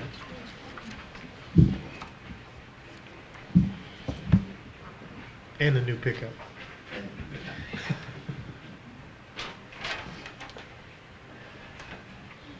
Dog Canyon landfill. Mustard. Huh? Dog Canyon landfill. Oh, yeah. Got you. Good morning, Commissioners. Tom Porter, Otero County Road Department. That photo I just handed you 2 years ago when I took over the road shop, I was also given the task of make the landfill green and not use rue. So we've got a Way to go with the mustard, man. Well, it's not just mustard. It's No, it is. It looks BLM good. seed mix, and we've put down about 8 inches of wood chips over the last Yeah, year and a it's, half. It's holding in the moisture, and we've got about 70% growth Yeah, covering the That's entire beautiful. landfill now. that's beautiful. Because that'll hold all that soil from the road. So, and it's looking a lot better. This past month, we've been a little busy plowing snow and patching, getting ready for this season's chip sealing. We've used approximately 200 ton of cold mix down in Chaparral alone, getting some of the roads put back together over there. And with as wet as we've been this winter, we're getting busy. I just was informed that we've got some major blowouts again down in Dog Canyon and in the Hamilton area. We had 4 storms that we had to plow for. Patching down in Chaparral and around La Luz and High Rolls area. We've been chipping brush all over the county, and again for this storm. Had a meeting yesterday with the Forest Service on a couple of projects we're going to be doing around Tiburon this year to get their approval on it on EO 12 for some gabion work and some other stuff we have to do that's on our roadway but in their easement. Did the driver's training, defensive driving training for the entire road shop this past month. The mine safety training, part 46, and CPR and first aid training this month. It's county policy to drive a county vehicle, you're supposed to have defensive driving course, Yes. correct? Insurance purposes, yeah. Tom, I need to ask you a question about a road in High Rolls. The Cottage Road. Will you please explain to me what's going on with that? Okay, road? that is a Forest Service road. It was never turned over to the county. And I believe it was back in the 80s. We did a little research on it. Back in the 80s. I'm not sure. In that time frame, it was proposed that the county take it over, and the residents of Cottage Road demanded that we not take that road over, that it stay under the Forest Service. The reasoning behind that? No clue. Any news or updates on Mr. Jones's roads? No, I've got to meet with BLM down there. Meeting with Bill Childless is, one of those deals of trying to get it scheduled for him and I to be available at the same time. I've spoken with him on the phone about it. We looked at it when we had our BLM meeting, and they want to go down with GPS and actually look and see physically where those roads fall on GPS. I've had a couple customers, one of them, Mike Guy, down in Dog Canyon off that first, I don't remember what the name of that road is. It's when you go down, the one they built for that subdivision, and then it's smoother to drive in the bar ditch than it Yeah. is on the road. Yeah. Okay. You know which one I'm talking about? I do believe so. Anyway, it was a road, I guess, that was never accepted. It is not a county maintained road, no, it's not. Right. What he was asking me, and I told him to come in to talk to Sylvia to try to make a request to come in and present to the board something. He has the equipment, he just didn't know if there was anything, if the county had any excess material or anything like that. I was just wondering if he had contacted you. No, he or- has not contacted me on that. And depending on what type of material he's looking for, we may have, Phil, if he's wanting to build the road up, we may have Phil available. The road is there, he says he's already hauled in like 140 something tons of gravel himself that he's bought and put in on this road trying to keep it. Yeah. But I guess there's some big holes in it. As far as gravel, we have our borrow pit. I don't know what the logistics would be on letting them get material out of there for that road. Can we do that? I'm not sure. Anti-donation deal, if there'd be anything. Yeah, that's the Yeah. first thing that pops into my head. I just didn't know what, I knew it's not a county road, or not an accepted county road. But there's quite a few people live down there now, so I don't know if they're gonna try to come in to try to get it to be a road, or. Well, even on that, the road has to meet some criteria before we can even consider accepting that as a road for the county. Maybe I'll gather you up and get with him and we'll go look at it and see before it hits here. Okay. Is there anything that the folks on Cottage Road can do to fix this situation as it stands? I know that we're not looking to adopt any more roads Well, because we've got and it's not just over that. 16,000 miles already. Well, even with Cottage Road, I mean, you've been on that road. It's horrible. It would be a major reconstruct to even think about taking that road back. Yeah, it would have to be stripped and then redone. And from the people I've talked to that have worked for the county for over 30 years, that actually did do some patching on that years ago, that chip seal that's on there is actually built right on bedrock. It's not that it's got base course under it at all. It's, wow. They've got a little bit of fill in the cracks, but most of it was chip sealed right on top of rock. Nice. So. One other question is, and this kind of has to do with Pamela too, the road stuff that we got denied on the capital outlay, that, do we have a backup plan for that, or we're just not going to do nothing? There were two separate bills. There was House Bill 349, which is capital outlay, which funded close to $600,000 for low lose. Then there was a transportation bill, and I don't know the number in my head right now, was an additional $350,000 for that same project, which was well beyond what we requested. What we lost was what was in 232, Senate Bill 232, in the transportation bill. I spoke with Tom yesterday. He feels, we still have sufficient funds to move forward with that project. And that's the Lawless Water Crossing? Yes. That's the Appler Road. Yeah. But again, we're still back on Suzie Lane Bridge. We're still... No funding for Suzie Ann. No funding for any road stuff. Yeah, that was the only understanding. Yeah. Okay. So we're lucky we didn't lose the capital outlay portion of that, so we still have that project that we can't make it as I've yet to be able to high sit down with the fancy. engineers and find out what we can do on that water crossing yet. Okay. All I have. Roy? No, I'm good. Anybody, any other questions? Okay. Tom, appreciate it. I'll hit you up at 3 o'clock in the morning when I wake up. Yeah. I know it. Trent, you're up next, buddy. No, Carolyn. Oh, well, not mine. Oh, I'm sorry. You're right. She's like, I can go back to work. Yeah. I already marked her off. Got me. Good morning. Morning, Carolyn. Carolyn Burrell, Correctional Services Director. So, the total number of incarcerations for February was 213. Today's population is 192. We have 150 males and we have 42 females.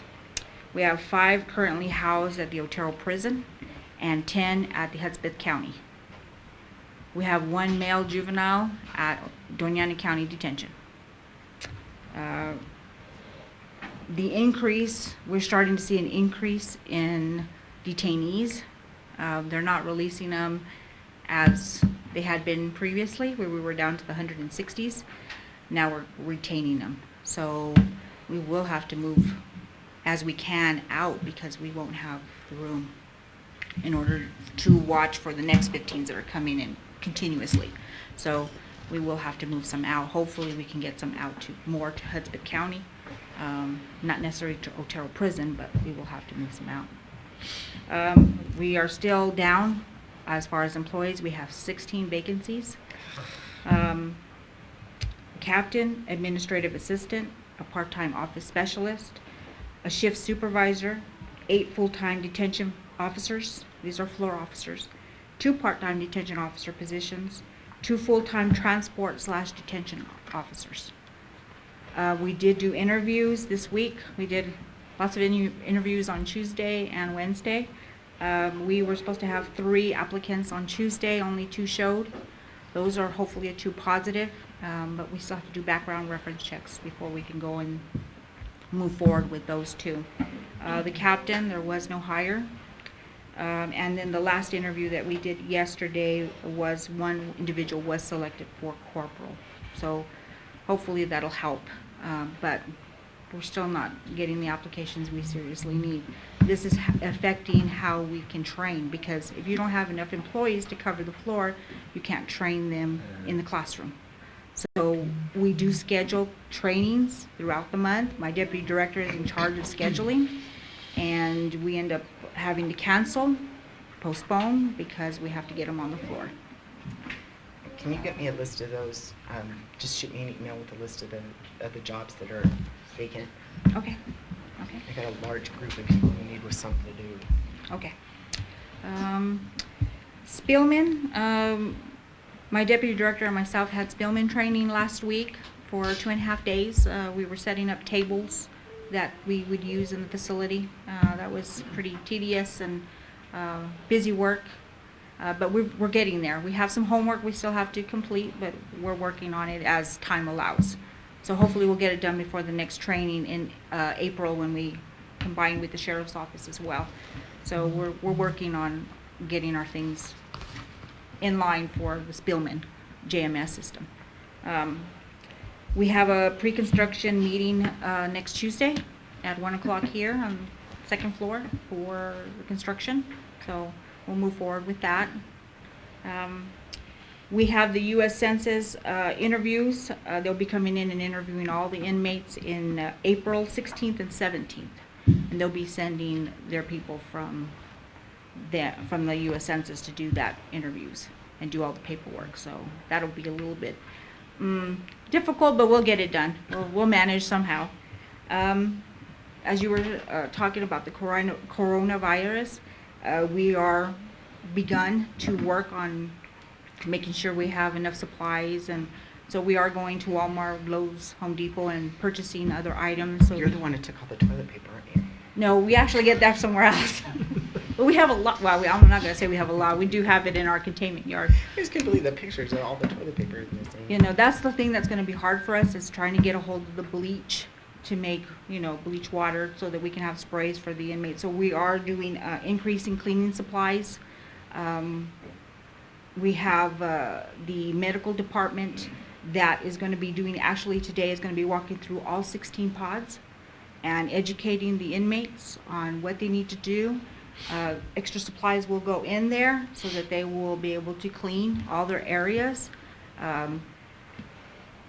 We're giving them more rags so that they can clean, being able to pick those up daily, wash them, and return them to them so they can clean. Trying to take, buy hand sanitizer for the wall, so when people from the public walk in, they'll be able to wash their hands. We'll have some Lysol wipes, make sure we're wiping down all the phones, wiping down the kiosks, anything where everybody touches the tables, the rails, their doorknobs, our doorknobs. The HSA is also getting with the Department of Health to find out what we need to do so that they can test them on their way in, so that we'll know if we have somebody that may be infected. So we are moving in that direction. It's going to make it a little difficult if we can't get the supplies, but we are buying them up as we can so that we'll have enough stock for us. This may sound like a dumb question, but the inmates that you have down at Otero Prison, the county is still responsible for those, correct? Yes. And they have, I'm sure they do, but they have a program, they are aware of this, or do you know of that? I would believe that they would be aware of it.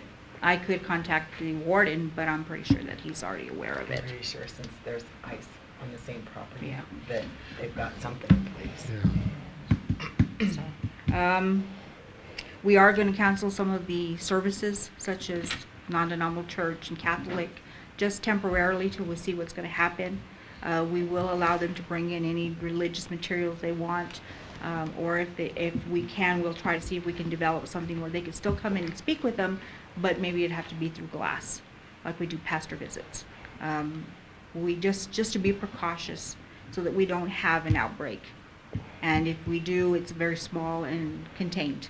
So we're looking at where would we put them if we did have, how would we, isolate them so that they, especially our high maybe inmates that are more prone to catching, how do we do that? How do we protect them and protect all the rest of the population? So we are working on those things. Do you have any procedures in place, Carolyn, when you receive new prisoners, as far as do you quarantine them for a certain amount of time and make sure that they're not sick or they're not showing any symptoms of anything, or do you just... Well, they will quarantine them if they refuse to do their TB test.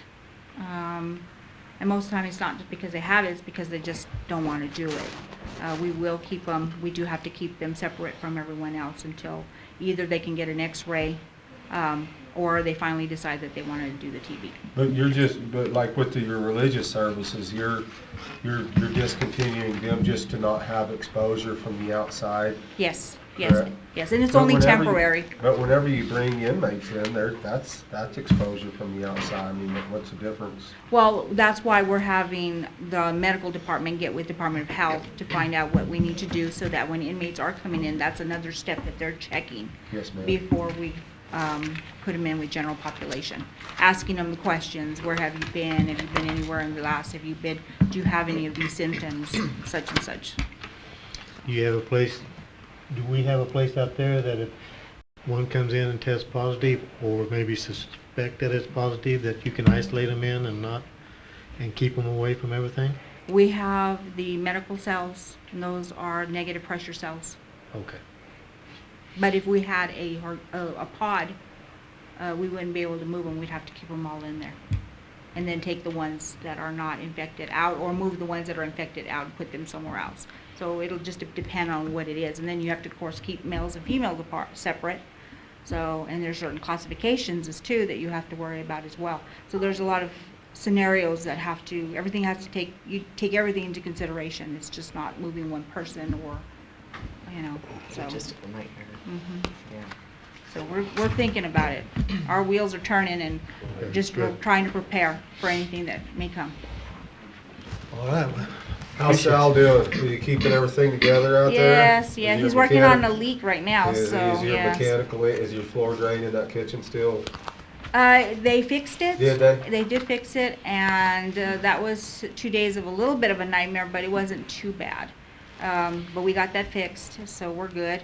The leak we currently have is right inside of the hearing room, right at the doorway, of course. So it leaks halfway into the hearing room and halfway into the hallway.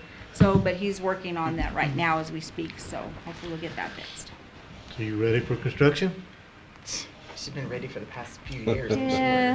Yes. Well, it's coming down to the real time now. So. Yes. We're ready. All right. Okay. Thank you very much, Carol. Thank you. Okay, Trent, your turn now. Unless you got sideswiped or whatever it was that word you come up with. Sidebar going on still. That really wasn't an excuse. It was talking constructively. Good morning, Commissioners. How are you? Good morning. We made some pretty good progress at the prison. They're about 75% complete and right on schedule. We've had a few weather days, but they've made those days up working Saturdays, and there was a little bit of a schedule mess up with shift changes at the prison and when the roofers were wanting to come in and out, but now everybody's on the same page, so it's running smoothly and everybody's being productive. High Rolls Senior Center, we executed the last 2 change orders and the work is in progress now to complete that building. Substantial completions end of next week, so we should be looking at trying to get that finalized. Pinon Fire Department, we did a substantial completion walk yesterday and generated just a very minor punch list with the architects, and so that work's being completed and we're closing that building out. So we're trying to get it closed out so that they can do their census stuff there and utilize that space. EOC, as Bill mentioned, we started construction on that project. Demolition is complete, and they're starting to go back in with the new walls and so on. So mainly utilities now. Chins is ongoing. We've had a few delays. We're past the substantial contract date, so we're trying to get that finished up. We were authorizing an extension from the on the grant, and so we should be getting that finalized and finished up. I think that's about all I have. The prison or detention center, the pre-construction meeting was mentioned for next Tuesday the 17th at 1, and then a tentative start date and groundbreaking they want to have scheduled as April 6th. The high rolls, the senior citizen, the change orders, is that the porch? Or the awning outside? No, we're still addressing the porch. Those change orders were items in the kitchen area to complete to be able to get the final CO on the building. Okay. And on the change orders, one of the items was adding a pressure tank. The building was designed for 1.5 inch water supply water line. The water district would not issue any bit larger than a 5/8 water meter, so a little bit of conflict there. So that we're worried about pressure reductions and pressure surges in the building, so we installed a 100-gallon pressure tank to try to keep it steady. The other one is out the emergency services building, the work you're doing there. Is that through the county, or was that put out to bid, or? That was a grant that was received, and it's a CES job. That was something that Paul Caroli had started a few years back, and so it's gone through CES. National Construction's doing the work, and it was part of it is a grant that was received, $115,000, and then another $70,000 had been set back out of emergency services for that job. So. Okay. No questions there? Yeah, I'm good. Trent, you always give us a good report. Thank you. All right. Thank you. Thank you very much, Trent. County Manager, Pamela? Well, let's keep talking about coronavirus. The county managers across the state are actively being involved in both state and federal telephone conferences with officials on the status of the coronavirus, so it's something we're all closely monitoring. I am monitoring it nonstop. We don't organize events to the extent that the city does, so of course we have no cancellations of this time of anything. The most we might ever cancel, I can anticipate, is a county commission meeting if we really have a huge outbreak. As for county closing any offices, nothing is anticipated at this time. I have spoke with Eric in Buildings and Grounds to make sure we're fully stocked as usual on hand sanitizer, disinfectant wipes. Make sure every day we're fully stocked on soap and towels in the restrooms so that the employees feel comfortable that they can protect themselves. And I will reiterate what you said. I encourage the department heads, if anyone is sick, please encourage your employees to stay home so we can do our part to prevent this from getting worse. So we'll constantly monitor it. As you know, Matt is out on a family emergency leave. I anticipate he will be back Monday, but I'm working closely with that department to make sure not only we in the county here are prepared, the employees, but our volunteer fire departments as well, so that they have masks and sufficient protection. And the last thing I wanted to let you know, I had a visit a week ago from a Gabe Hennahan with NextEra Energy. They're going to be building in Chaparral a solar facility, 120 megawatts. It's going to be owned and operated by NextEra Energy. They're working closely with John Colquitt on this project. They're going to be coming to you next month with a presentation, and they are interested in industrial revenue bonds. So they're coming to you with a request. Just be prepared for that. To supplement the green energy, to supplement the green energy, because it doesn't pay for itself. They made sure to let me know that these projects never move forward without IRBs. So that's all I have. Okay. Thank you very much. County Attorney, Michael? Yes, sir. So, as I've said before, my job exists to support other people, and so some of the things I've done, Bill Farmer, you heard talk about some code enforcement stuff, so a couple cases have percolated up to my level where I've had to file a criminal complaint. One of them is to be arraigned next week. The other one, his arraignment was early in the week and he didn't show up, so he has a bench warrant against him. And I've been dealing with I field some calls about code enforcement. One of the complainants in one of those cases is wants to know everything that's going on, and so she calls frequently. So I deal with that. I've been working with Abe and IT. The new computer that you approved in the current year's capital budget, we got that all ordered. My current desktop was manufactured in 2011, and all the software on it is all getting out of date. So I've received a couple pieces of it, so you get that soon. And as an example of the esoteric stuff that comes up, Abe is working on getting an audit done on all of our telecommunications, and as part of that, he asked me to look at some forms which involve looking at IRS regulations and the tax code, an unlikely place that IT would be worried about, but apparently we're exempt from paying excise taxes on phone service, but apparently we've been paying them. We never filled out the form at some point. So that was something our auditors discovered. Follow-up to an item last month, you heard Katina Watson come in and talk about they had some issues about the 2017 bond ordinance. As a follow-up to that, I'm in the process of retaining an outside counsel to get a third-party independent opinion on the things she said. The first attorney I contacted, set up a phone appointment, he flaked out on me, never got back to me. It was at one of the big giant firms, so I don't know what happened. So I had to find somebody else, and she sent me a proposed agreement. So I hope to get that to you hopefully early April, a third-party independent opinion on what was said.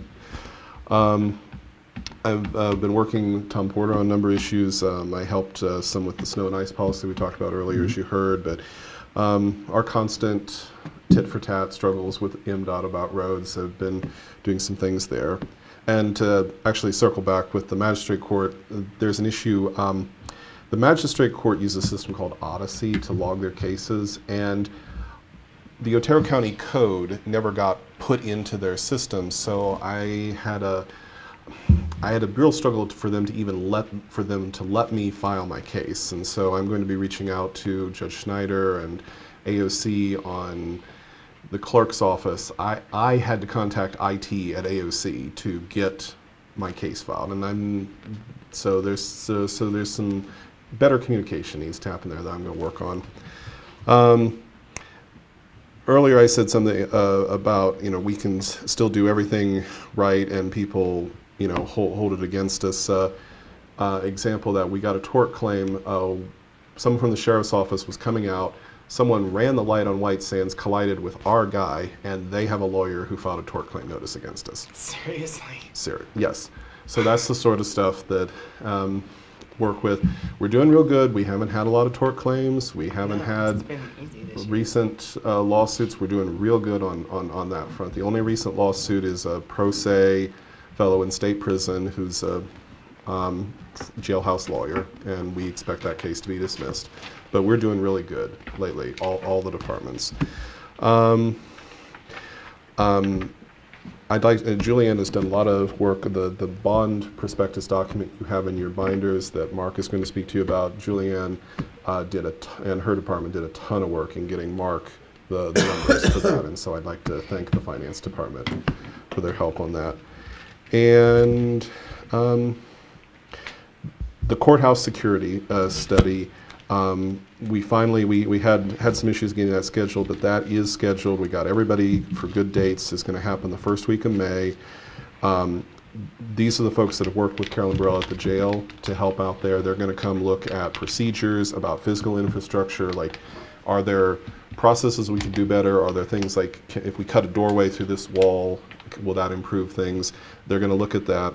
And as you know, the court itself had paid for a study on what was supposedly wrong. So this would be, if the courthouse case goes back to court, we would have our own experts to be able to criticize their study.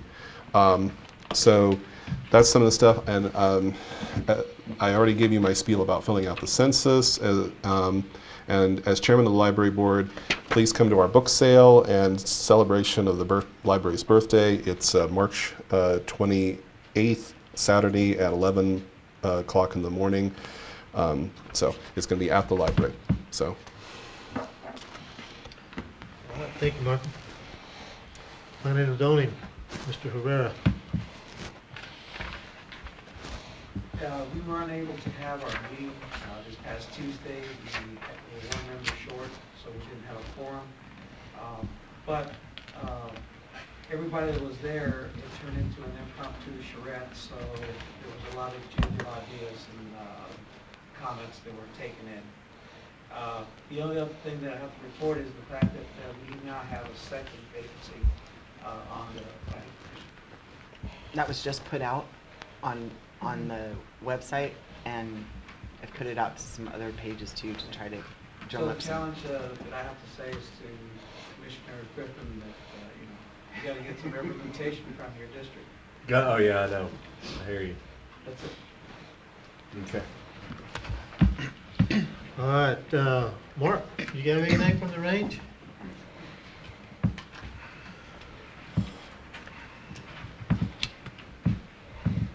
Greetings again from the range master sitting Colborne shooting range. We have multiple projects going on, but this last month we deposited approximately 250 tons of gravel to the range to clean it up. We need about probably about another 80 tons. So that's a big issue. We're also looking at different ways to help keep the range clean as far as collecting the spent casings. A lot of them end up out in front of the firing line, and we have a lot of customers who just don't want to bother bending over and picking them up. And so that's an endless maintenance project. But I can say that right now I've got my crew on that. We're looking for ways to streamline that. I'm expecting that this year, 2020, I'll probably recycle about 3,000 pounds of brass casings.